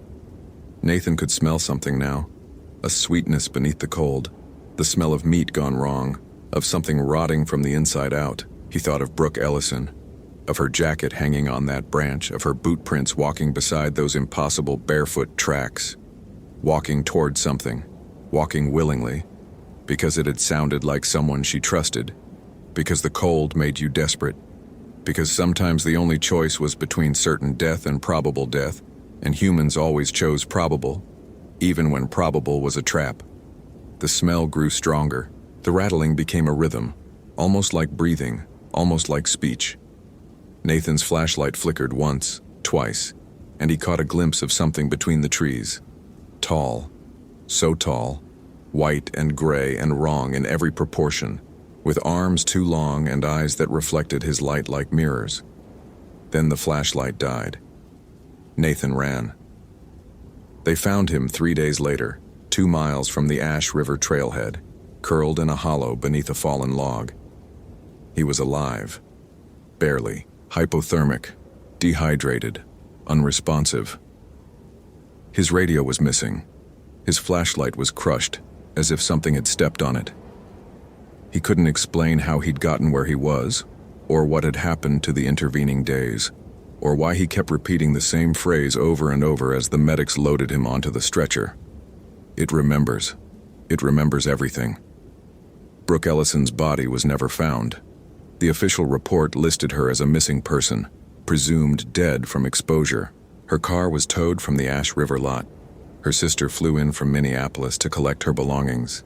The sketchbook, the water bottle, the fleece jacket from the back seat, the note on the dashboard. Nathan transferred to a park in Arizona the following spring. Desert country, open sky, no trees. He still wakes sometimes in the night, certain he's heard something moving in the darkness outside his window. He still freezes when he hears his own voice coming from a room where no one should be. He still dreams of the forest, of the snow, of boot prints walking beside something barefoot and wrong. And sometimes, in the dreams, he sees Brooke Ellison. She's standing at the edge of a clearing, looking back at him. She's not alone. There's something beside her, something tall and pale and patient. Something that wears her face now, the way it once wore others. It smiles at him with her mouth. It remembers.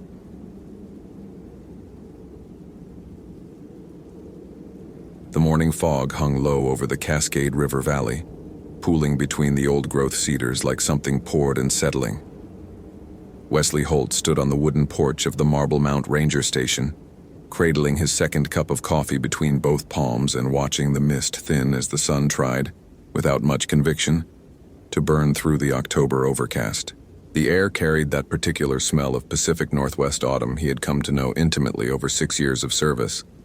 Damp earth, decomposing alder leaves, the faint mineral tang of glacial runoff from the peak still hidden above the cloud line. Somewhere in the forest to the east, a varied thrush called its single descending note, the sound lonely and perfect in the stillness. He checked his watch. 6:42. The station's weather radio had promised overcast skies transitioning to rain by late afternoon, temperatures dropping into the low 40s after sunset. Standard October conditions for the North Cascades, nothing that would close trails or require special advisories. Wesley finished his coffee, rinsed the mug in the station's small kitchen, and began his morning equipment check with the unhurried thoroughness of long habit. Flashlight batteries, fresh. First aid kit, stocked. GPS unit, charged and calibrated. Radio, channel confirmed, battery at full. He pulled on his NPS jacket, adjusted his duty belt, and keyed the radio for his morning check-in. Dispatch, this is Unit 12. Beginning morning patrol of Thunder Creek Corridor. How copy? The response came clear, touched only by the slight static that was normal for this valley. Copy Unit 12. Be advised, we have one vehicle in the Colonial Creek lot registered overnight. Single occupant, female, trail permit for 4th of July pass. Expected return yesterday evening. No contact yet. Wesley acknowledged and noted the information. Overdue hikers weren't uncommon this time of year. People underestimated how quickly October daylight failed in the mountains, or they pushed too far and decided to camp, rather than hike out in darkness. Usually they showed up sheepish and tired at the trailhead by mid-morning. He'd give it until 10, then consider a welfare check if the vehicle was still there. The drive from Marble Mount to the Colonial Creek trailhead took 20 minutes on the winding mountain highway. Wesley passed the dark waters of Diablo Lake, its surface mirror still beneath the overcast, reflecting the steep forested slopes in shades of gray and green so deep they approached black. No other vehicles on the road this early, this late in the season. The summer crowds had retreated weeks ago, leaving the park to the maintenance crews, the wildlife preparing for winter, and the rangers who preferred the solitude of the off-season. He spotted the vehicle as soon as he pulled into the Colonial Creek lot. A silver Honda Civic, Washington plates parked in the far corner near the trailhead kiosk. A fine layer of moisture beaded on the windshield and hood, suggesting it had sat overnight through the fog. Wesley pulled alongside and stepped out, his boots crunching on the gravel as he approached. Through the passenger window, he could see a day pack in the back seat, a reusable water bottle in the cup holder, and on the dashboard, a handwritten note. Back by 6 p.m. Tuesday. Left early. Save me some dinner? B Tuesday. Yesterday. He checked the trail register at the kiosk and found the entry.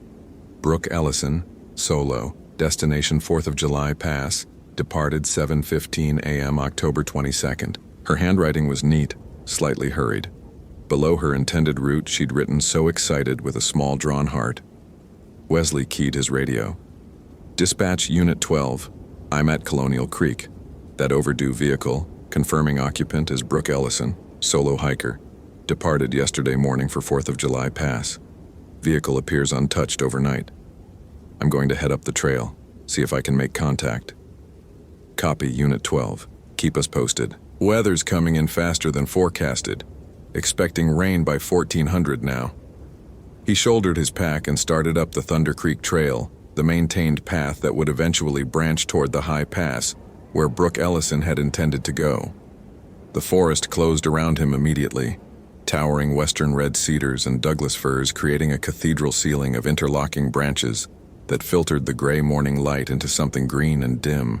His footsteps fell soft on the packed earth, and he listened to the sounds he knew by heart. The distant rush of Thunder Creek below the trail, the tap of moisture dripping from high branches, the occasional rustle of a squirrel in the undergrowth. All normal, all as it should be. It was perhaps a mile in when Wesley first noticed the quiet. Not silence, the creek still murmured somewhere below, the water still dripped, but an absence of animal sound that seemed to have crept up on him without announcement. No thrushes calling, no squirrels chattering. Even the ravens that normally patrolled these woods had gone elsewhere. He stopped walking and stood still for a long moment, scanning the trees, listening. The forest breathed around him, ancient and patient, but something in its rhythm had shifted in a way he couldn't quite name. Probably a predator nearby, a cougar maybe passing through. That would explain the animals going quiet. He continued on, but found himself walking more carefully now, placing his feet with deliberate attention. 26 hours earlier, Brooke Ellison had stood in this same spot, but the forest had still been singing. She'd been hiking since just after dawn, her legs warm with exertion, her spirits high despite the solitude. The 4th of July Pass Trail was a bucket list item she'd been planning for months, a challenging 9-mile route through some of the most pristine wilderness in the lower 48. The October timing wasn't ideal, she knew. The days were short, the weather unpredictable, but she'd checked the forecasts obsessively, planned her turnaround time with mathematical precision, and packed enough layers to handle anything short of a blizzard. She was careful. She was prepared. The trail map showed a clear path. Follow Thunder Creek for 3 miles, then branch north on the Panther Creek connector, ascending through switchbacks to the pass. Simple navigation, well-marked junctions. She'd downloaded the route to her GPS as backup, though she prided herself on her map and compass skills. Everything about this day was perfect, the autumn colors burning through the evergreen monotony, the crisp air filling her lungs, the profound silence of being truly, beautifully alone. It was around mile 4 when Brooke encountered the first wrong thing. The junction marker for Panther Creek should have appeared after a distinctive boulder formation. She'd read about it in 3 separate trail reports, but she'd been walking for what felt like too long without seeing any boulder formation, distinctive or otherwise. She stopped, consulted her paper map, checked her GPS. According to both, she was on track, approaching the junction within the next quarter mile. She continued watching for the signpost. A quarter mile passed, then half a mile. The trail continued unchanged, the trees pressing close, the path curving gently through the old growth. No junction, no marker, no boulder formation, just endless forest. The same forest, as if she were walking through a pattern that repeated itself. Brooke felt the first flutter of unease in her chest. Not fear, not yet, just confusion edged with frustration. She checked her GPS again. It showed her position as stable, right where the junction should be. But there was no junction. She was standing in the middle of unbroken trail, and her technology insisted she was somewhere she clearly wasn't. She turned around. She would backtrack to the last landmark she was certain of and try again. The trail behind her stretched straight and empty, dappled with gray morning light. She started walking back the way she'd come. After 10 minutes, she should have reached a footbridge over a seasonal stream. She remembered crossing it clearly, the boards gray and weathered, a single orange ribbon tied to the railing by some previous hiker. The footbridge wasn't there. The stream wasn't there. Just trail and forest and silence. Brooke stopped walking. Her breath had quickened without her noticing, her heart beating harder than the mild exertion warranted. She was not lost. She couldn't be lost. She'd followed a marked trail, maintained and mapped in a national park visited by thousands every year. People didn't get lost on trails like this. Not really lost. She looked around her. Really looked, trying to find something, anything, she recognized. The trees stood impossibly tall, their trunks vanishing into the fog that had somehow descended without her noticing. The trail continued in both directions, identical, as if the forest had folded in on itself and she was standing in the crease. From somewhere to her left, deeper in the woods, she heard a sound, high and thin, almost like a whistle, almost like someone calling. Wesley reached the 4th of July junction at 9:30. The trail marker stood exactly where it should, a weathered wooden post with a carved arrow pointing north toward the pass. He checked the ground for recent tracks and found them. Boot prints in the soft earth, the tread pattern consistent with a light hiking shoe, heading north. Brooke had made it this far. He tried his radio. Dispatch, Unit 12. I'm at the 4th of July junction. Signs of recent foot traffic heading toward the pass. Going to continue north and see if I can locate the missing hiker. Static answered him. He tried again, adjusting his position, raising the antenna. The static resolved into something that might have been words, might have been nothing. A fragment of sound that could have been copy, or could have been noise.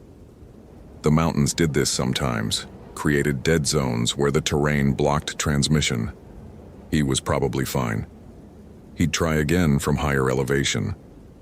The trail climbed steeply once past the junction, switchbacking through dense timber that gradually thinned as the elevation increased. Wesley moved at a steady pace, stopping periodically to call out, "Brooke? Brooke Ellison? National Park Service, can you hear me?" His voice vanished into the trees, swallowed by the fog that was growing thicker now, descending from the peaks above like something with weight and intention.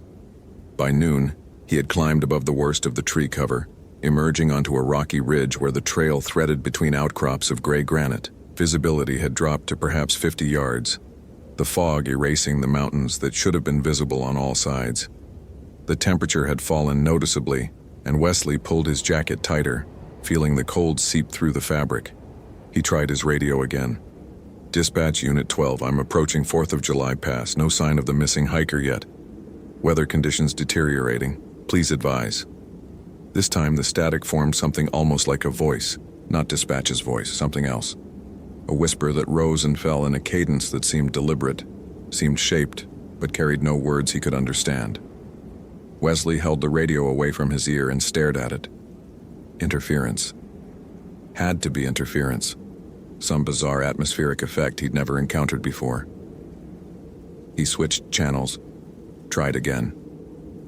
The whisper followed him. The same toneless murmur, as if something were breathing into a microphone just out of range. He clipped the radio back to his belt and continued climbing. The pass, when he reached it, was invisible, just a saddle of rock emerging from and vanishing into the white nothing of the fog. Wesley stood at what should have been a viewpoint overlooking the Skagit Valley and saw only gray in all directions, a world reduced to the 20 feet of ground immediately around him. And in that gray, that featureless void, something moved. Not close, not far. Somewhere at the edge of visibility, a shape passed through the fog, tall, thin, wrong in its proportions. There and gone so quickly he couldn't be certain he'd seen anything at all. Wesley's hand moved to his radio instinctively, but he didn't key it. He stood frozen, listening. The silence was total. Not even wind. Not even his own breathing, which he realized he was holding. Then, from the fog behind him, the direction he'd come from, a whistle, high and thin, 3 rising notes. And after a pause, an answer from somewhere ahead, the same 3 notes, identical in pitch and duration, as if the sound were being passed between 2 points with him in the middle. Wesley had been a ranger for 6 years. He'd encountered bears, cougars, disoriented hikers, and once a man having a complete psychological break at 7,000 feet.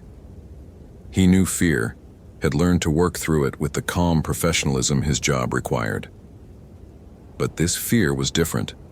This was old fear, the kind that predated profession and training, the kind that lived in the base of the spine and screamed run without offering a direction. He did not run. He drew his flashlight, though it was midday, and began walking back down the trail. Brooke had heard the whistles too. That was hours ago now, or what felt like hours. Time had become strange in the fog, stretching and compressing in ways that made her head hurt when she tried to calculate. Her phone had died despite showing a full charge that morning. Her GPS showed her position as a single blinking dot in the middle of a blank screen, all map data somehow erased. She had stopped trying to find the trail. There was no trail anymore.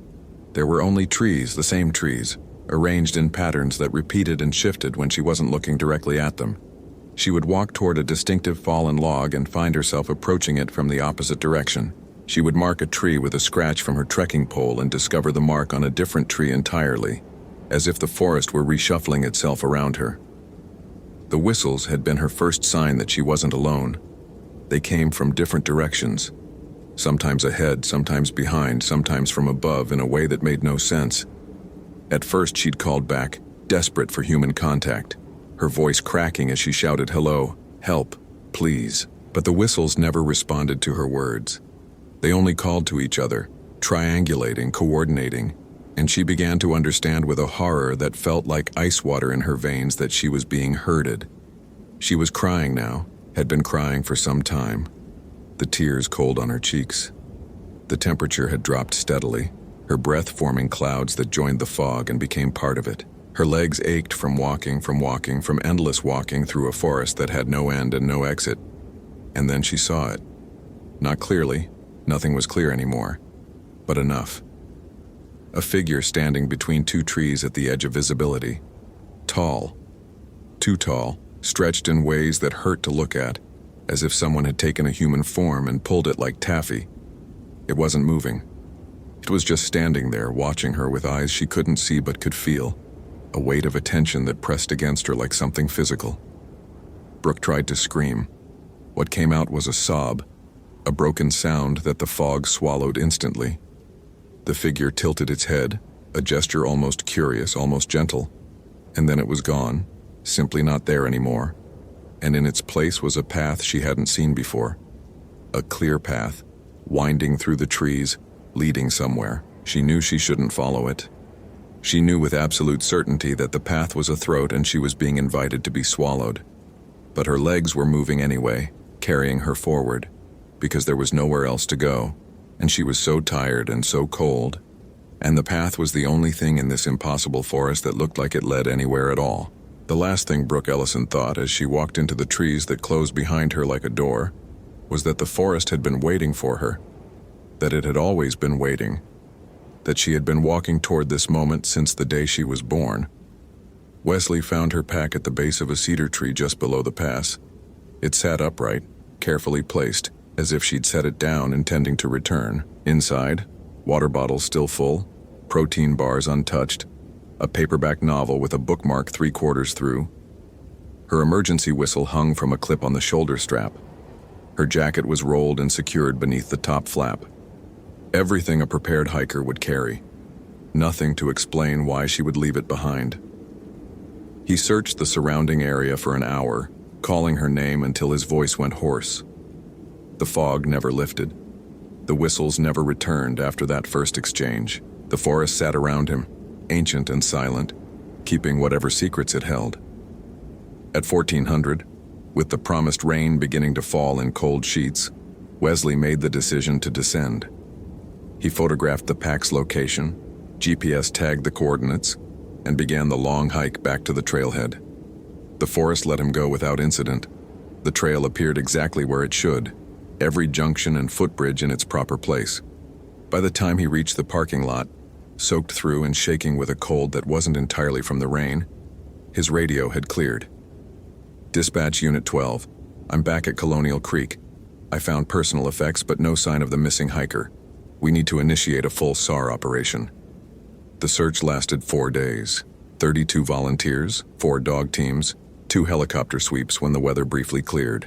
They found nothing, not a footprint, not a scrap of clothing, not a single trace of Brooke Ellison beyond the pack that Wesley had already recovered.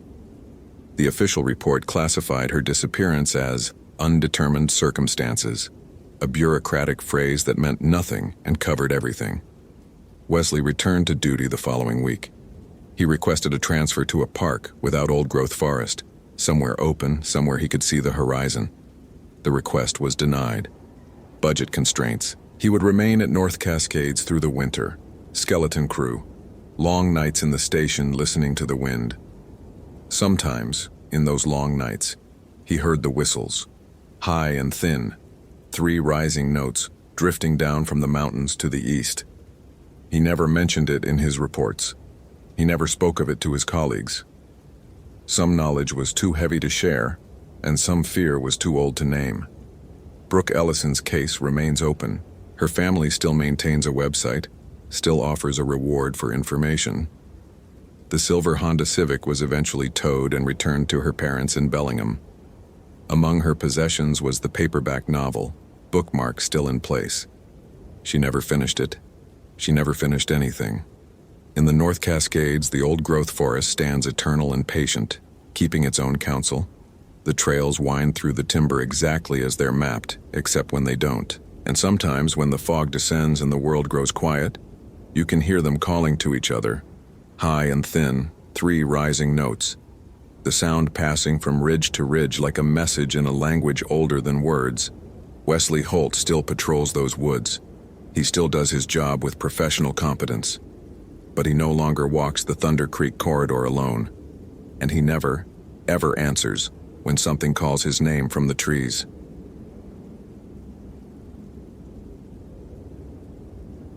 Location: Voyageurs National Park, Minnesota. Date: October 27, 2019. The coffee had gone cold in Derek's thermos by the time he noticed. He had been sitting at the wooden desk inside the Kabetogama Lake Visitor Center for nearly an hour, watching the morning fog lift off the water through the wide windows, his mind wandering somewhere between the maintenance reports he was supposed to file and the strange quiet that had settled over the park in recent days. October in Voyageurs was always a transitional time. The summer crowds long gone, the winter ice fishermen not yet arrived. But this year felt different, emptier, the kind of empty that seemed to have weight. He poured the cold coffee into the sink and started a fresh pot, the familiar gurgle of the machine filling the silence. Outside, the birch trees had surrendered most of their leaves, their white trunks standing like bones against the gray sky. The forecast called for rain by afternoon, temperatures dropping into the low 30s by nightfall. Derek checked the station's weather radio out of habit, heard the automated voice confirm what he already knew, and began his morning equipment check. Flashlight batteries, full. First aid kit, stocked. GPS unit, functioning. Radio, clear signal to dispatch. These rituals had become as automatic as breathing after 7 years with the National Park Service, 4 of them here at Voyageurs. The park sprawled across more than 200,000 acres of interconnected waterways, boreal forest, and exposed Canadian shield bedrock, a landscape carved by glaciers and older than human memory. Derek knew its contours intimately, the way Rainy Lake could turn treacherous within minutes when storms rolled in from the northwest, the hidden portage trails that connected the interior lakes, the islands where moose sometimes swam between in the early morning hours. He had learned to read the forest the way some people read newspapers, noting which birds were present and which were absent, tracking the seasonal movements of wolves and black bears, understanding that every sound and every silence carried meaning. This morning the ravens were quiet. That was the first thing he noticed when he stepped outside for his patrol. Usually they announced themselves from the moment dawn cracked the horizon, their harsh calls echoing across the water. Today nothing, just the soft lap of waves against the dock and the distant groan of wind through the conifers. Derek's radio crackled. Kabetagama Station, this is dispatch. You copy? He keyed the mic. Dispatch, Kabetagama Station. I copy. Go ahead. We've got a vehicle registration check request. Silver Honda CRV, Minnesota plates. Parked at the Ash River trailhead since yesterday evening. Owner registered for a day hike on the Blind Ash Bay Trail. Name's Hannah Lindgren, female, 26 years old. She was due back by 1800 hours yesterday. No contact since. Derek felt the familiar weight settle into his chest, the one that came with every overdue hiker report. Most of the time it was nothing. A twisted ankle, a wrong turn, someone who underestimated distances or overestimated daylight. But occasionally, it was something else. Copy that, dispatch. I'll head out to Ash River and begin a preliminary search. Request you notify search and rescue coordinator, have a team on standby. Understood, keep us posted, dispatch out. He gathered his pack, double-checked his supplies, and climbed into the service truck. The drive to Ash River took 20 minutes on roads that wound through forest so dense it seemed to press against the windows. The sky had darkened since morning, clouds piling against each other like bruises. The first drops of rain began to fall as he pulled into the trailhead parking lot. The silver Honda was exactly where dispatch had described, parked at the far end of the lot, alone. Derek approached it slowly, noting the condensation on the inside of the windows, the way leaves had accumulated on the windshield overnight. On the passenger seat, he could see a day pack, purple, the kind sold at outdoor retailers, along with a water bottle and what looked like a paperback book. A handwritten note was tucked under the driver's side visor. Back by 5, left the granola bars for you. H. Someone had been expecting her. Someone was probably worried sick by now. He photographed the vehicle and the note, logged the details in his incident report, and turned toward the trailhead. The Blind Ash Bay Trail was a moderate 4-mile loop that skirted the edge of the bay before climbing through mixed forest to an overlook. Well-marked, well-maintained, the kind of trail that rarely caused problems. Derek had walked it dozens of times. The rain intensified as he entered the forest, fat drops drumming against the canopy above. The temperature had dropped noticeably since morning. He could see his breath now, small clouds that dissipated into the gray air. The trail was slick with wet leaves, and he moved carefully, scanning the underbrush on either side for any sign of disturbance. "Hannah!" he called out, his voice absorbed by the trees. "Park Service, can you hear me?" No response. Only the rain, and beneath it, that strange weighted silence. 12 hours earlier, Hannah Lindgren had started down this same trail with nothing but optimism and a desire to clear her head. The breakup had been 3 weeks ago, and she was tired of her apartment, tired of Minneapolis, tired of well-meaning friends who kept asking if she was okay. She needed trees. She needed water. She needed to remember that the world was bigger than her small, broken heart. The forest had welcomed her with the particular beauty of late autumn, golden light filtering through the remaining leaves, the earthy smell of decay and renewal, the soft crunch of the trail beneath her hiking boots. She had started late, around 2 in the afternoon, knowing she had plenty of time for the 4-mile loop. The weather had been perfect. Cool, but not cold. Overcast, but not threatening. She had felt for the first time in weeks something like peace. The first sign that something was wrong came about an hour into her hike, just past the halfway point where the trail curved away from the bay and climbed into denser forest. She had stopped to drink some water and check her phone. No signal as expected, when she noticed the silence. Not the peaceful silence of nature at rest, but something else. Something that felt like a held breath.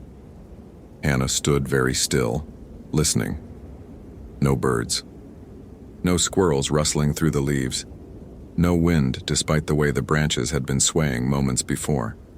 The forest had simply stopped. "Hello?" she called, feeling foolish even as she said it. Nothing. She continued walking, faster now, eager to reach the overlook and begin the descent back to her car. The trail markers were still visible, white blazes painted on tree trunks every 50 yards or so. She counted them as she walked. 1, 2, 3, 4. The 5th one was wrong. Hannah stopped, staring at the white blaze on the birch tree in front of her. It was fresh. The paint looked wet, as if it had been applied minutes ago. And below it, scratched into the bark with something sharp, were 4 words. Hannah. Stay. With me. Her name. Her name. Carved into a tree in the middle of a forest where no one knew she was hiking. Where she hadn't told anyone her plans except the registration form at the trailhead. She ran, the trail blurred beneath her feet, branches whipping at her face and arms, her breath coming in ragged gasps. She didn't look back. She couldn't look back. The overlook appeared ahead. She could see the break in the trees, the gray sky beyond, and she pushed toward it with everything she had. And then she heard it. Her mother's voice. Her mother, who had been dead for 6 years, calling her name from somewhere behind her in the forest. Hannah, sweetheart. Why are you running? Come back. Come back to me. Hannah stopped. Every rational part of her brain screamed to keep moving, to get to the overlook, to follow the trail back down to her car and drive away and never return. But the voice was so perfect, so exactly right. The way her mother had always said her name, with that slight emphasis on the second syllable. The warmth in her tone, the love. Mom? The word escaped before she could stop it. I've missed you so much, honey. I've been waiting. I've been so hungry waiting for you. The last sentence was wrong. The tone had shifted just slightly, something cold creeping into the edges of that beloved voice. Hannah felt tears streaming down her face, felt her body trembling with something beyond fear. You're not her, she whispered. The forest laughed. It was not a human sound. Derek found the first sign of Hannah's passage near the mile marker, a purple hair tie snagged on a branch, the kind that matched the color of the pack in her car. He bagged it as evidence and continued, the rain now falling in sheets that reduced visibility to 30 feet in any direction. Dispatch, this is Kabetogama Station. He had to shout to be heard over the downpour. I've found personal effects on the Blind Ash Bay Trail, approximately 1 mile in. Continuing search. Conditions deteriorating. Request search and rescue team deployment. The response came through broken with static. Cabe, station, copy, team en route, ETA 90 minutes. 90 minutes. In this weather, it might as well be 90 years. Derek pressed on. The trail climbed steadily, and with each step, the silence beneath the rain seemed to deepen.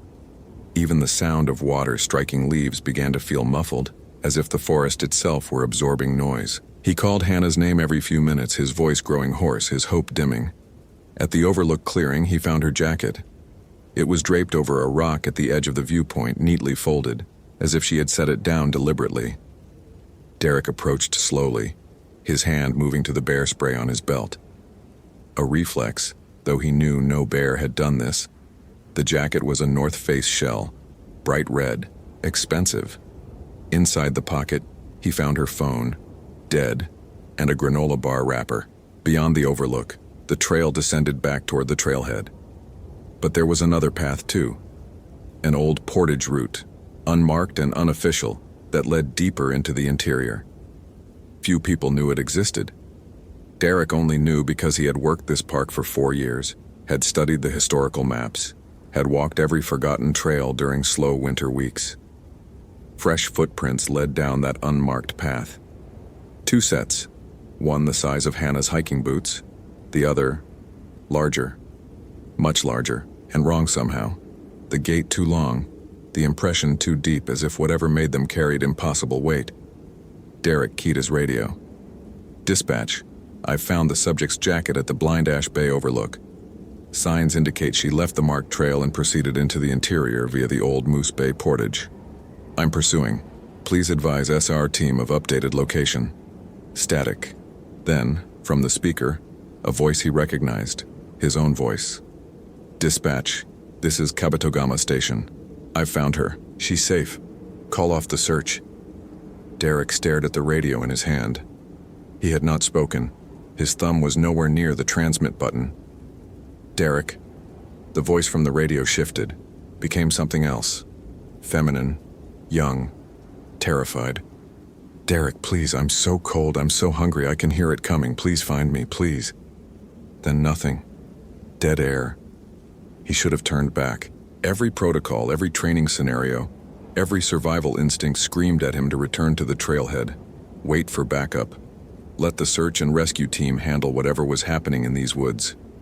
That was the smart play. That was what kept rangers alive. But Hannah Lindgren was 26 years old and had left a note for someone who loved her, promising to be back by 5, and she was somewhere in this forest, and Derek could not make himself turn around. He followed the footprints into the unmarked dark. The portage trail descended into a valley where the trees grew older and closer together, their branches interlocking overhead to form a canopy so dense that even the rain barely penetrated. The light that filtered through was gray-green submarine, the kind of light that made distances impossible to judge. Derek moved slowly, one hand on his radio, the other on his flashlight, though he didn't turn it on yet. Battery conservation, old habit. The smell hit him first. Something sweet and rotten like fruit left too long in the sun, mixed with something else. Copper, maybe, or old meat. His stomach turned. He had smelled death before, had found hikers who didn't make it, hunters who fell from tree stands, a fisherman who drowned in Kabatogama Lake 3 summers ago. This was different. This was wrong in a way that bypassed his rational mind and spoke directly to something older, something that remembered when humans were prey. The footprints ended at the edge of a clearing. Hannah Lindgren stood in the center of it, her back to him, perfectly still. She was soaked from the rain, her dark hair plastered to her skull, her arms hanging loose at her sides. She was not shivering despite the cold. Hannah? Derek's voice came out as barely a whisper. Hannah, I'm with the Park Service. I'm here to help you. She didn't move. Hannah, can you hear me? Are you hurt? Slowly, very slowly, her head began to turn. Not her body, just her head, rotating on her neck with a smooth, mechanical motion that no human spine should allow. Derek saw her profile first. Pale skin, dark eye, lips slightly parted. Then she faced him fully, and he saw. Her eyes were wrong.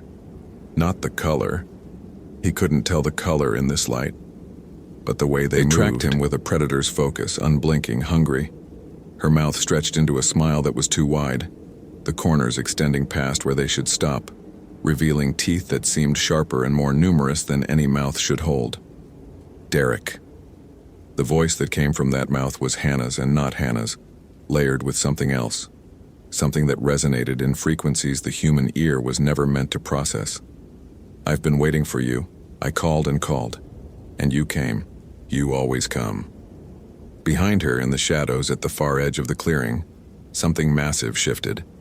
Derek's flashlight hand moved without his permission, the beam cutting through the gloom. He saw it for only a second. Antlers like dead branches, rising from a skull that was too narrow, too long. A body that might once have been human, stretched and twisted into something gaunt and towering. Arms that ended in fingers like broken twigs. And the smell, God, the smell, pouring off it in waves. The thing wearing Hannah's face laughed. She was so easy, it said. So lonely, so hungry for something to fill the emptiness inside her. I offered to fill it. I always fill the emptiness, Derek. I filled it with me. Derek ran. He crashed through the underbrush, abandoning the trail, driven by pure animal terror. Branches tore at his face and hands. Roots caught at his feet. The rain blinded him. The forest swallowed his screams, and behind him, always behind him, never quite catching up, never quite falling back, he heard the sound of something laughing in his mother's voice, his father's voice, Hannah's voice, his own voice, all of them twisting together into a chorus that promised he would never have to feel empty again. He burst out of the tree line at the edge of Moose Bay, just as the first search and rescue truck pulled into the auxiliary access road. Lights, voices, people. The sounds from the forest stopped. They searched for 3 days. Helicopters, ground teams, dogs. They found Hannah Lindgren's boots arranged neatly beside the portage trail, soles facing up. They found her phone, her jacket, her hair tie. They found footprints that led into the interior and simply stopped, as if she had been lifted straight up into the air. They never found Hannah. The official report lists her as missing, presumed deceased, cause undetermined.